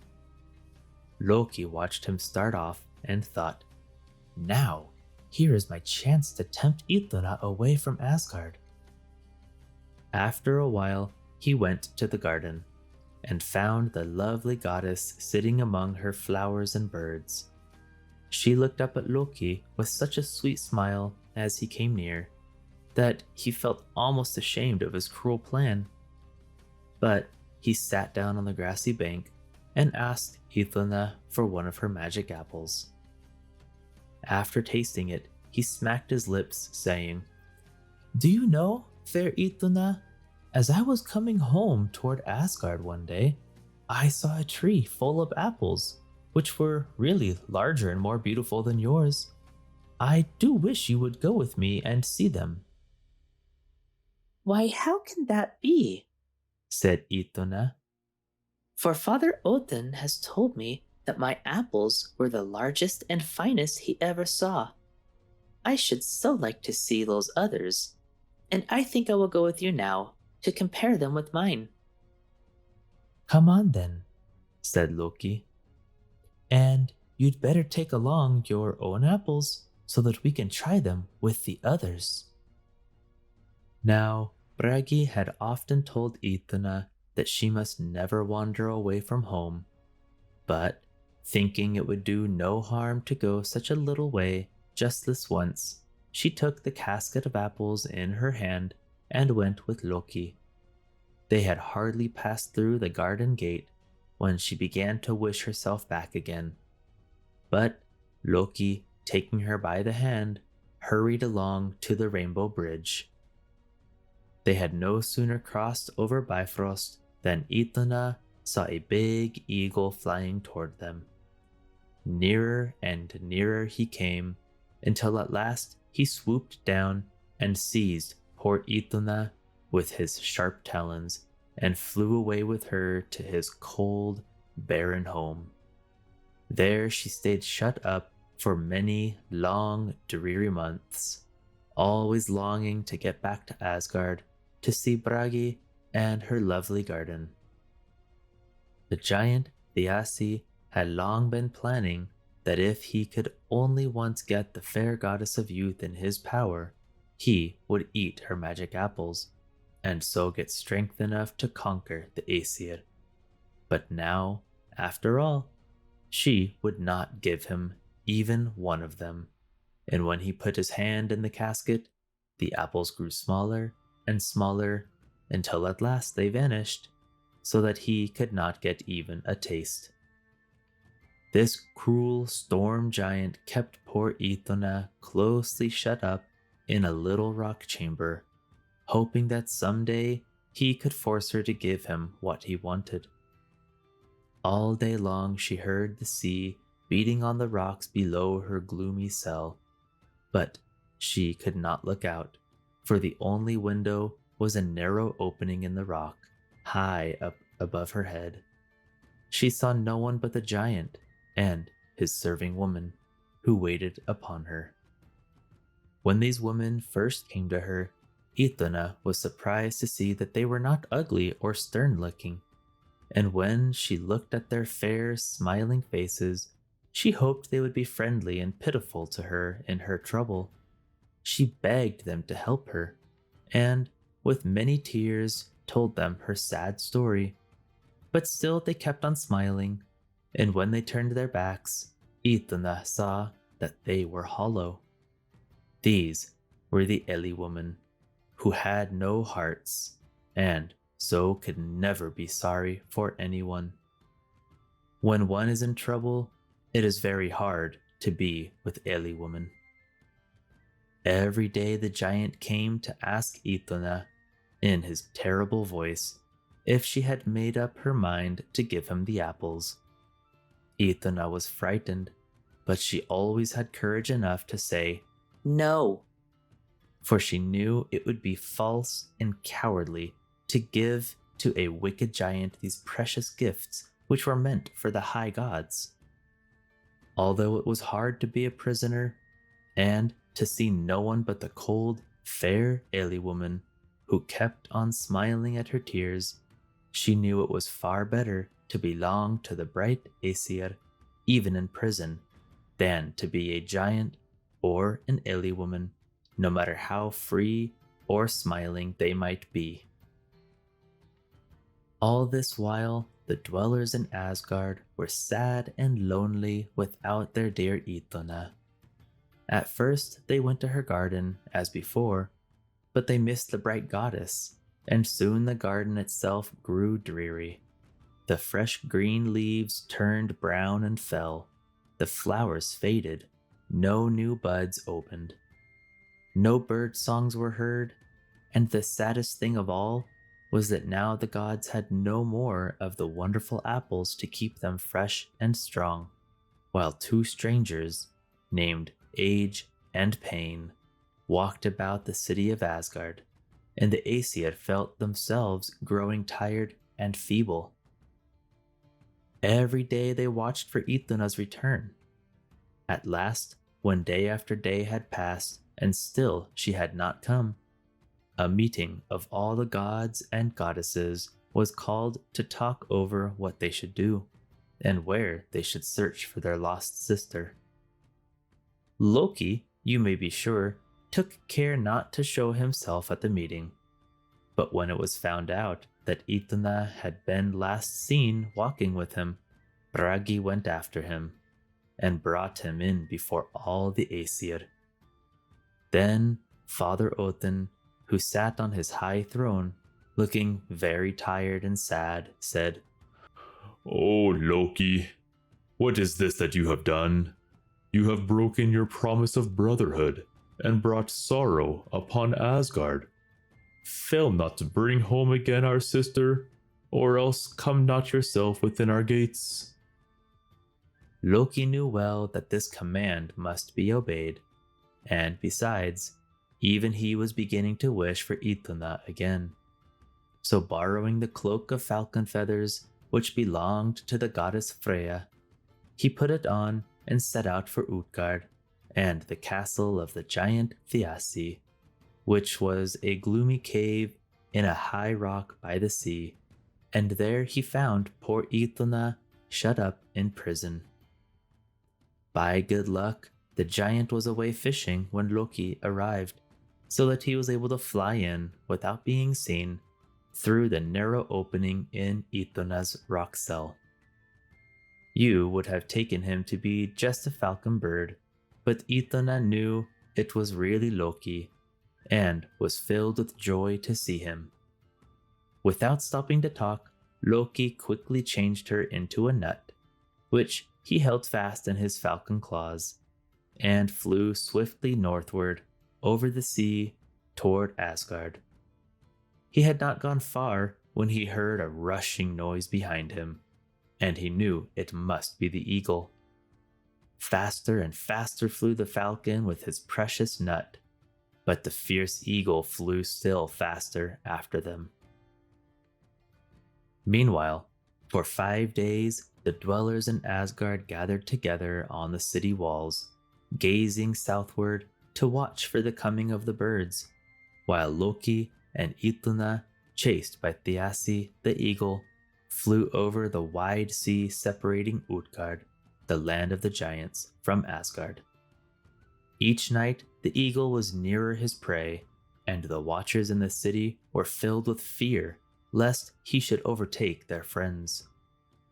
At last they thought of a plan to help Iduna.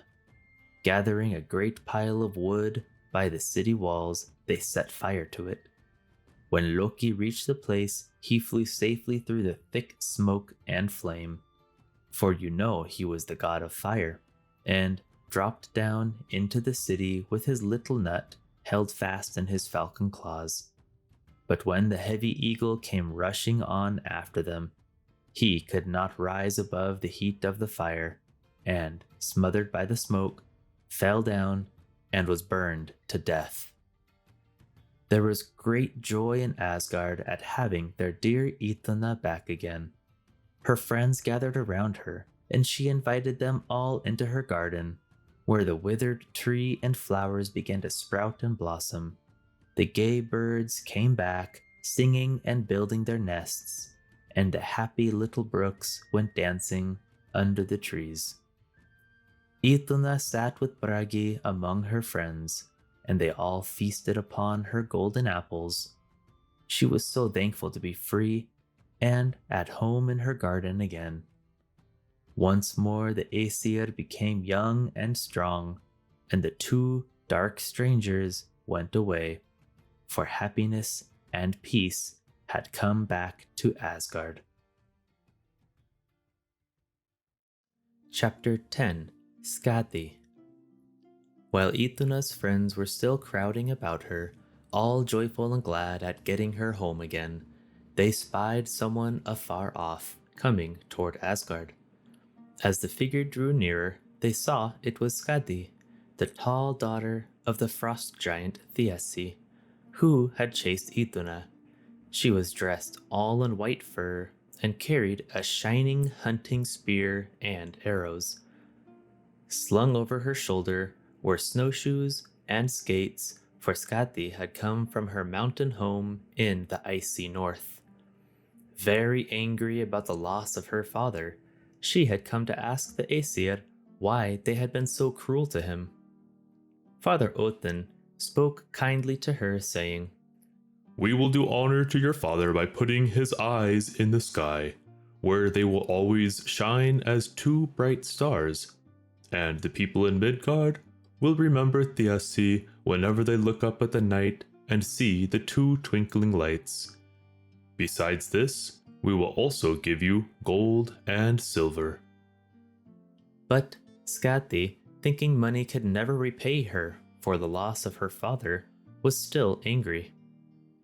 Loki looked at her stern face, and he said to himself, "If we can only make Skadi laugh, she will be more ready to agree to the plan." And he began to think of some way to amuse her. Taking a long cord, he tied it to a goat. It was an invisible cord, which no one could see, and Loki himself held the other end of it. Then he began to dance and caper about, and the goat had to do just what Loki did. It really was such a funny sight that all the gods shouted with laughter, and even poor, sorrowful Skadi had to smile. When the Æsir saw this, they proposed another plan. Skadi might choose one of the gods for her husband, but she must choose from seeing only his bare feet. The giantess looked at them all as they stood before her, and when she saw the bright face of Baldur, more beautiful than all the rest, she agreed to their plan, saying to herself, "It might be that I should choose him, and then I should surely be happy." The gods then stood in a row behind a curtain, so that Skadi could see nothing but their bare feet. She looked carefully at them all, and at last chose the pair of feet which seemed to her the whitest, and of the finest shape, thinking those must be Baldur's. But when the curtain was taken away, she was surprised and sorry to find she had chosen Njord, the god of the seashore. The wedding took place at Asgard, and when the feasting was over, Skadi and Njord went to dwell in his home by the sea. At first, they were very happy, for Njord was kind to his giant bride. But how could you expect one of the Æsir to live happily very long with the frost giantess for his wife? Skadi did not like the roar of the waves, and hated the cries of the seagulls and the murmur of gentle summer winds. She longed for her frozen home, far away in the north, amid ice and snow. And so they finally agreed that, for 9 months of the year, Njord would live with Skadi among her snowy mountains, where she found happiness in hunting over the white hills and valleys on her snowshoes, with her hunting dogs at her side, or skating on the ice-bound rivers and lakes. Then, for the 3 short months of summer, Skadi must live with Njord in his palace by the sea, while he calmed the stormy ocean waves and helped the busy fishermen to have good sailing for their boats. Njord loved to wander along the shore, his jacket trimmed with a fringe of lovely seaweeds, and his belt made of the prettiest shells on the beach, with the friendly little sandpipers running before him, and beautiful gulls and other seabirds sailing in the air above his head. Sometimes he loved to sit on the rocks by the shore, watching the seals play in the sunshine, or feeding the beautiful swans, his favorite birds. There is a kind of sponge which the people in the north still call Njord's glove, in memory of this old Norse god. Chapter 11. Baldur. Baldur was the best beloved of all the gods. Odin was their father and king. To him they turned for help and wise advice, but it was to Baldur they went for loving words and bright smiles. The sight of his kind voice was a joy to the Æsir, and to all the people of Midgard. They sometimes called him the God of Light, a good name for him because he truly gave the world light and strength. Baldur was the son of Odin and Frigga. He was the most gentle and lovely of all the gods. His beautiful palace in Asgard was bright and spotless. No evil creature could enter there. No one who had wrong thoughts could stay in that palace of love and truth. At last, after the bright summer was over, for many days Baldur had looked sad and troubled. Some of the Æsir saw this, but most of all, his loving, watchful mother, Frigga. Baldur could not bear to worry his mother, so he kept his sorrow to himself, saying nothing about it. But at last, Frigga drew his secret from him, and then his friends knew that Baldur had had dreams which told of coming trouble, dreams of his leaving all his friends and going away from Asgard to dwell in another land. Odin and Frigga, fearing the dreams might come true and they must lose their beloved son, began to think what they could do to prevent it. Then the loving mother said, I will make all the things in the world promise not to hurt our son. And so Queen Frigga sent out for everything in the whole world, and everything came trooping to Asgard, to her palace. All living creatures came from the land, from the water, and from the air. All plants and trees came, all rocks, stones, and even the metals under the earth, where the busy dwarves worked. Fire came, and water, as well as all poisons and sickness. Everything promised not to harm the good Baldur, except one little plant called mistletoe, which was so small that Frigga did not send for it, feeling sure it could not do any harm. Now I am happy once more, said the queen, for our Baldur is safe. And she sat at peace in her beautiful palace, rejoicing that her dear son was free from all danger. But Odin, the wise Allfather, still felt uneasy, even after all these promises, fearing what might happen. So he took his 8-footed steed, Sleipnir, and rode forth from Asgard to the underworld to find Hela, the wise woman who ruled over that far-off land. She could tell everything that was going to happen, and she knew the names of all those who were coming to dwell with her. Odin was the only one wise enough to speak with Hela, for no one else knew the words that would call her forth from her dwelling. But when Odin called, she came to answer. Tell me, Said he, for whom are you making ready this costly room? We make ready for Baldur, the god of light, Replied Hela. Who, then, will slay Baldur and bring such darkness and sorrow to Asgard?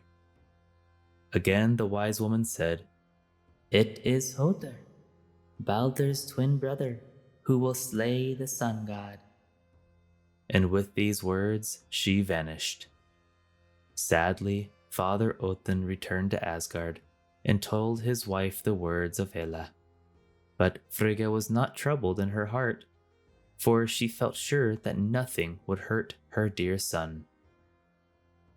One beautiful sunny day at the end of summer, the gods had all gone out to an open field beyond Asgard to have some sports.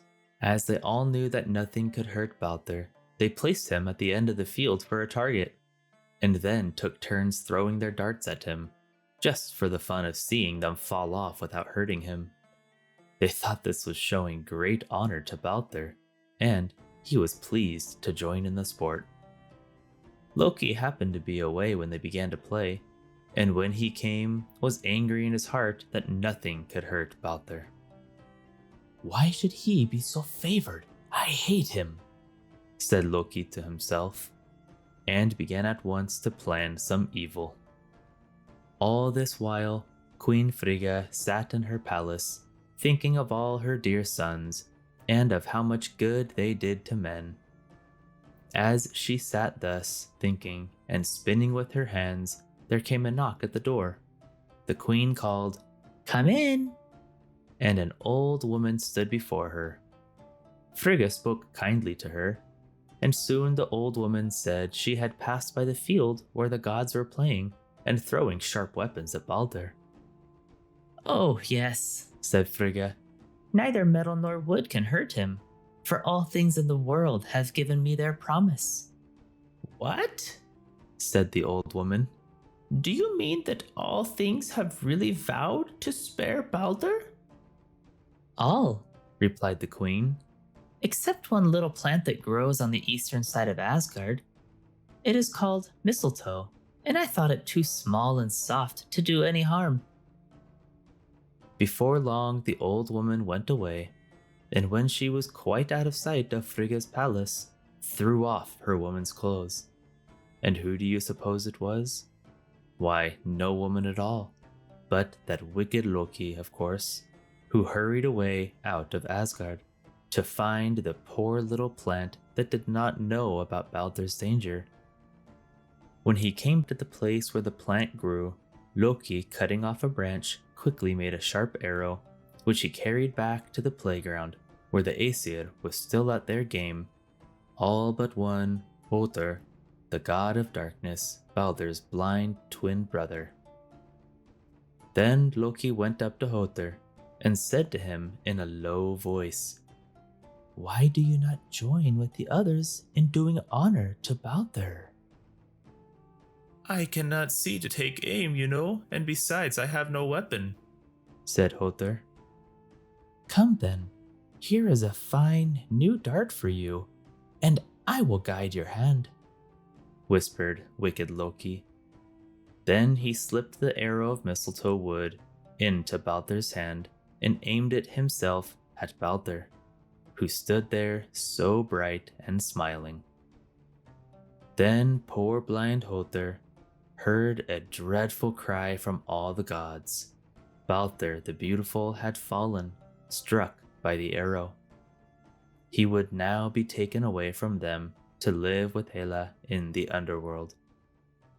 Every heart was filled with sorrow for this dreadful loss, but no one tried to punish him who had done the wicked deed, for they stood upon sacred ground, and the field was named the Peacestead, or Place of Peace, where no one might hurt another. Besides, the gods did not know it was the false Loki who hated Baldur that had struck him down. When Frigga heard the sad news, she asked who would win her love by going to the underworld and begging Hela to let Baldur come back to them. Hermod, the swift messenger god, ready to do his mother's bidding, set forth at once on the long journey. 9 days and nights he traveled without resting until he came to Hela's underworld. There he found Baldur, who was glad to see him, and sent messages to his friends in Asgard. Hela said Baldur might return to them on one condition, that every living creature and everything in the world must weep for him. So Hermod hastened back to Asgard, and when the Aesir heard Hela's answer, they sent out messengers over the world to bid all things weep for Baldur, their bright sun god. Then did the beasts and birds, the fishes, the flowers and trees, even stones and metals weep, as indeed we can see the teardrops come to all things when they are changed from heat to cold. As the messengers were coming back to Asgard, they met an old woman whom they bade weep, but she replied, "Let Hela keep Baldur down deep. Why should I care?" When the Aesir heard of this, they thought it must have been the same old woman who went before to Frigga's palace, and we know who that was. And so, Baldur the Beautiful, Baldur the Bright, did not come back, and all the dwellers in Asgard were sad and sorrowful without him.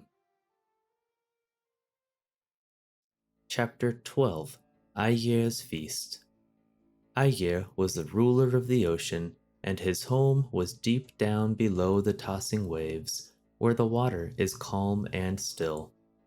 There was his beautiful palace, in the wonderful coral caves, its walls all hung with bright-colored seaweeds, and the floor of white, sparkling coral sand.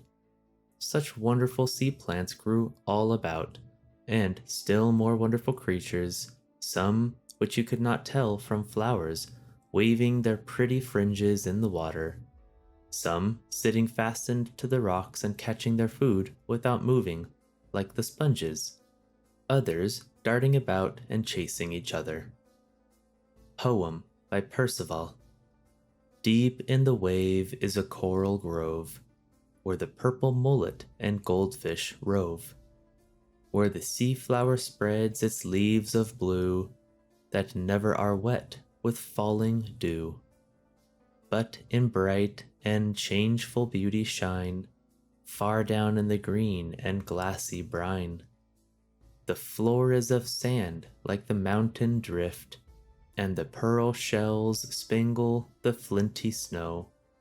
From coral rocks the sea plants lift their boughs where the tides and billows flow. The water is calm and still below, for the winds and waves are absent there, and the sands are bright as the stars that glow in the motionless fields of upper air. In that ocean home lived the lovely mermaids, who sometimes came up above the waves to sit on the rocks and comb their long golden hair in the sunshine. They had heads and bodies like beautiful maidens, with fishtails instead of feet. One day the gods in Asgard gave a feast, and Ægir was invited.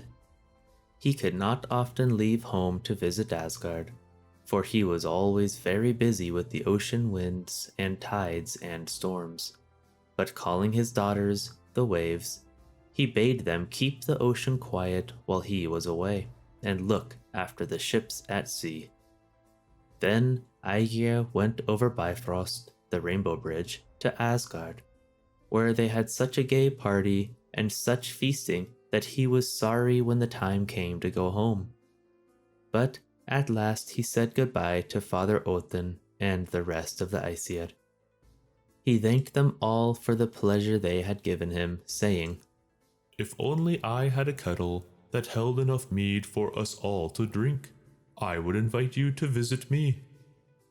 Thor, who was always glad to hear about eating and drinking, said, I know of a kettle a mile wide and a mile deep. I will fetch it for you.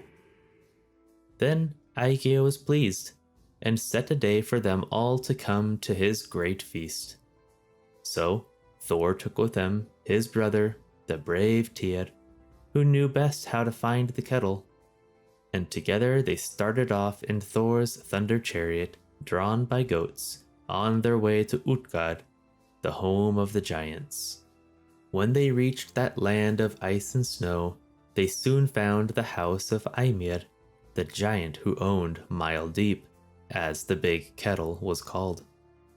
The gods were glad to find that the giant was not at home, and his wife, who was more gentle than most of her people, asked them to come in and rest, advising them to be ready to run when they should hear the giant coming, and to hide behind a row of kettles which hung from a beam at the back end of the hall. "For," said she, "my husband may be very angry when he finds strangers here, and often the glance of his eye is so fierce that it kills." At first, the mighty Thor and brave Tyr were not willing to hide like cowards, but at last they agreed to the plan, upon the good wife promising to call them out as soon as she had told her husband about them. It was not long before they heard the heavy steps of Ymir, as he came striding into his icy home. And very lucky it was for Thor and Tyr that the giantess had told them to hide, for when the giant heard that two of the Æsir from Asgard were in his home, so fierce a flash shot from his eyes that it broke the beam from which the kettles hung, and they all fell broken on the floor except Mile Deep. After a while, the giant grew quiet, and at last even began to be polite to his guests. He had been unlucky at his fishing that day, so he had to kill 3 of his oxen for supper.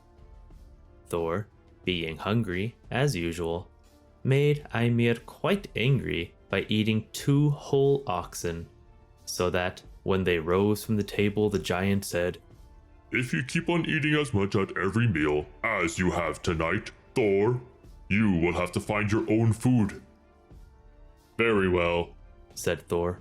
I will go fishing with you in the morning. Next morning, Thor set forth with the giant, and as they walked over the fields toward the sea, Thor cut off the head of one of the finest oxen for bait. Of course, you may know that Ymir was not pleased at this, but Thor said that he should need the very best kind of bait, for he was hoping to catch the Midgard serpent, that dangerous monster who lived at the bottom of the ocean, coiled around the earth with his tail in his mouth. When they came to the shore where the boat was ready, each one took an oar, and they rowed out to deep water. Ymir was tired first and called to Thor to stop. We are far enough, he cried. This is my usual fishing place where I find the best whales. If we go farther, the sea will be rougher, and we might run into the Midgard serpent. As this was just what Thor wanted, he rowed all the harder and did not stop until they were far out on the ocean. Then he baited his hook with the ox's head and threw it overboard. Soon there came a fierce jerk on the line. It grew heavier and heavier, but Thor pulled with all his might. He tugged so hard that he broke through the bottom of the boat and had to stand on the slippery rocks beneath. All this time the giant was looking on, wondering what was the matter. But when he saw the horrid head of the Midgard serpent rising above the waves, he was so frightened that he cut the line. And Thor, after trying so hard to rid the world of that dangerous monster, saw him fall back again under the water. Even Mjolnir, the magic hammer which Thor hurled at the creature, was too late to hit him. And so the 2 fishermen had to turn back and wade to the shore, carrying the broken boat and oars with them. The giant was proud to think he had been too quick for Thor, and after they reached the house, he said to the Thunder God, Since you think you are so strong, let us see you break this goblet. If you succeed, I will give you the big kettle. This was just what Thor wanted, so he tightened his belt of strength and threw the goblet with all his might against the wall. But instead of breaking the goblet, he broke the wall. A second time he tried, but did no better, Then the giant's wife whispered to Thor, "Throw it at his head!" and she sang in a low voice as she turned her spinning wheel. "Hard the pillar, hard the stone, harder yet the giant's bone. Stones may break and pillars fall, Ymir's forehead breaks them all." Yet again, Thor threw the goblet, this time against the giant's head, and it fell, broken in pieces. Then Tyr tried to lift the mile-deep kettle, for he was in a hurry to leave this land of ice and snow, but he could not stir it from its place, and Thor had to help him before they could get it out of the giant's house. When Ymir saw the gods, whom he hated, carrying off his kettle, he called all his giant friends, and they started out in chase of the Æsir. But when Thor heard them coming, he turned and saw their fierce, grinning faces glaring down at him from every rocking peak and iceberg. Then the mighty thunderer raised Mjolnir, the hammer, above his head, and hurled it among the giants, who became stiff and cold, all turning into giant rocks that still stand by the shore. Ægir was very glad to get Mile Deep, so he set to work to make the mead in it, to get ready for the great feast, at the time of the flax harvest, when all the Æsir were coming from Asgard to visit him. Before the day came, all light and joy had gone from the sacred city, because the bright Baldur had been slain, and the homes of the gods were dark and lonely without him. So they were all glad to visit Ægir, to find cheer for their sadness. There was Father Odin with his golden helmet, and Queen Frigga wearing her crown of stars, golden-haired Sif, Freyja with Brisingamen, the wonderful necklace, and all the noble company of the Æsir, all except mighty Thor, who had gone far away to the giant land. As they all sat in Ægir's beautiful ocean hall, drinking the sweet mead and talking together, Loki came in and stood before them. But, finding he was not welcome and no seat saved for him, he began saying ugly things to make them all angry, and at last he grew angry himself and slew Ægir's servant because they praised him. The Æsir drove him out from the hall, but once more he came in and said such dreadful things that at last Frigga said, "Oh, if my son Baldur were only here, he would silence thy wicked tongue." Then Loki turned to Frigga and told her that he himself was the very one who had slain Baldur.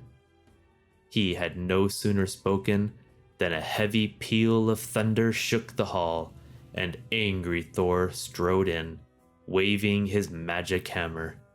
Seeing this, the coward Loki turned and fled, and Asgard was rid of him forever. Chapter 13: The Punishment of Loki. When Loki was driven out by the mighty Thor from Ægir's palace hall, he knew that he could never again be allowed to come among the gods in Asgard. Many times had this mischievous fire god brought trouble and sorrow to the Æsir, but now he had done the most cruel deed of all. He had slain Baldur the Good, and had driven all light and joy from Asgard.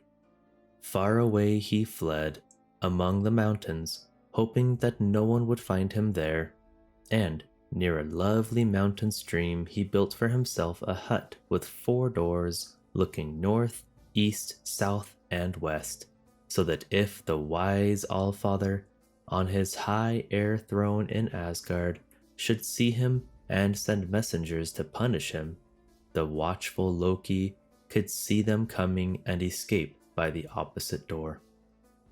He spent most of the days and nights thinking how he could get away from the Æsir. If I ran to the stream and turned myself into a fish, he thought, I wonder if they could catch me. I could keep out of the way of a hook. But then there are nets. Ægir's wife has a wonderful thing like a net for catching fish. That would be far worse than a hook. When Loki thought of the net, he began to wonder how it was made. And the more he thought, the more he wished he could make one so as to see how a fish could keep from getting caught in it. He sat down by the fire in his little hut, took a piece of cord, and began to make a fish net. He had nearly finished it when, looking up through the open door, he saw 3 of the Æsir in the distance coming toward his hut. Loki well knew that they were coming to catch him, and, quickly throwing his net into the fire, he ran to the stream, changed himself into a beautiful spotted salmon, and leaped into the water. A moment later, the 3 gods entered the hut, and one of them spied the fish net burning in the fire. See? Cried he. Loki must have been making this net to catch fish. He always was a good fisherman, and now this is just what we want for catching him. So they snatched the last bit of the net from the fire, and by looking at it, found out how to make another, which they took with them to the bank of the stream. The first time the net was put into the water, Loki hid between 2 rocks, and the net was so light that it floated past him. But the next time, it had a heavy stone weight, which made it sink down till Loki saw he could not get away unless he could leap over the net. He did this, but Thor, seeing him, waded out into the stream, where he threw the net again, so that Loki must jump a second time, or else go out into the deep sea. As he leaped, Thor stooped and caught him in his hand, but the fish was so slippery that Thor could hardly hold it. In the struggle, the salmon's tail was pinched so tightly by the thunder god's strong fingers that it was drawn out to a point, and the old stories say that is why salmon tails are so pointed ever since. Thus, Loki was caught in his own trap, and dreadful was his punishment. The Æsir chained him to a high rock and placed a great poisonous serpent hanging over the cliff above his head. If it had not been for Loki's good, faithful wife, he would have died of the poison that dropped from the snake's mouth. She watched by her husband, holding a cup above him to catch the poison. Only when she had to turn aside to empty the cup did the drops fall upon Loki. Then they gave him such terrible pain that he shook the earth with his struggles, and the people in Midgard fled from the dreadful earthquake. In Iceland, the great geysers, springs of hot water, burst through the earth, and in the Southlands, burning ashes and lava poured down the mountainsides. There, chained to the cliff, the cruel, mischievous Loki was to lie until the twilight of the gods, the dark day of Ragnarok, when all the mighty evil monsters and beasts would get free, and the terrible battle be fought between them and the gods of Asgard. Chapter 14: The Twilight of the Gods. Loki and Fenrir the wolf were safely bound, each to his separate cliff, but still happiness and peace did not return to Asgard, for Baldur was no longer there, and light and joy had gone from the home of the gods. The Æsir felt that the twilight of the gods, which Odin knew was to come, must be near. Soon began a long, cold winter. Surely it must be the beginning of the Fimbulvinter, which was to come before the last great battle. From the north came cold blasts of freezing wind. Snow and ice covered the earth. Men could not see the face of the sun or the moon. Everywhere there was darkness. The people grew fierce and unhappy and wicked, for they seemed no longer to love each other. So the evil deeds of men kept on, and the fierce frost giants grew stronger and stronger. They killed the trees and flowers, and bound the lakes and rivers with icy bands. Even when summertime came, the cold still held on, and no one could see the green grass or the beautiful golden sunlight. The frost giants were pleased to see the trouble they had brought upon man, and hoped they soon could destroy Asgard and the gods. 3 long winters passed, with no light to warm and brighten the world. After that, still 3 other dreary winters, and then the eagle who sat on the top of the great world tree, Yggdrasil, gave a loud, shrill cry. At that the earth shook, the rocks crumbled and fell, so that Loki and the wolf were freed from their chains. The waters of the deep ocean rose and rolled high over the land, and up above the waves, writhing out of the deep, came the monster Midgard serpent to join in the last battle. Now the enemies of the gods were gathering from all sides. The frost giants, the mountain giants, with Loki, Fenrir, and the Midgard serpent.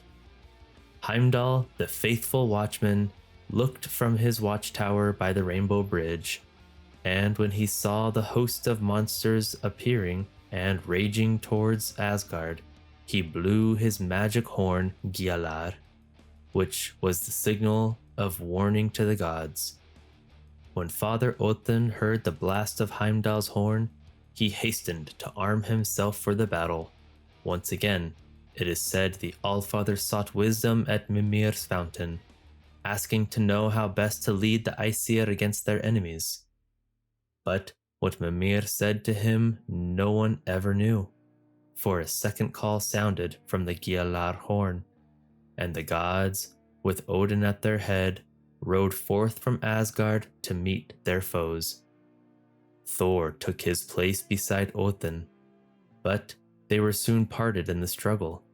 The thunder god fell upon his old enemy, the serpent, whom twice before he had tried to slay, and after a fierce battle, he at last conquered and slew the monster.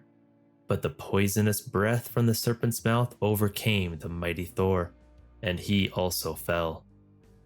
Heimdall and Loki came face to face, and each slew the other.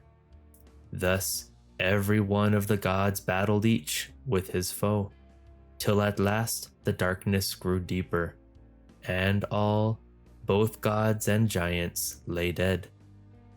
Then fire burst forth, raging from Utgard to Asgard, and all the worlds were destroyed in that dreadful day of Ragnarok. But this was not the end of all. After many months and years, and even centuries had passed, a new world began to appear. With the fair ocean and the beautiful land, with a bright, shining sun by day, and the moon and stars by night. Then once more the light and heat from the sun made the grass and trees grow and the flowers bloom. Baldur and Hother came to this beautiful new world and walked and talked together. Thor's sons were there too, and with them the hammer Mjolnir, no longer for use against giants, but for helping men build homes. 2 people, a man and a woman, who were kept safe through the raging fire, now came to dwell on the earth, and all their children and grandchildren lived at peace with each other in this beautiful new world. Baldur and Hother talked often of the old days when the Æsir dwelt in Asgard, before Loki, the wicked one, brought darkness and trouble to them. With loving words they spoke of Odin and Frigga, and the brave Tyr, who gave his right hand to save the Æsir, of mighty Thor and faithful Heimdall, of lovely Freyja with her beautiful necklace, and of fair Iduna's garden, where they used to sit and eat her magic apples. But still, they said, we know now that this new world is fairer than the old, and here, also, the loving Allfather watches over his children.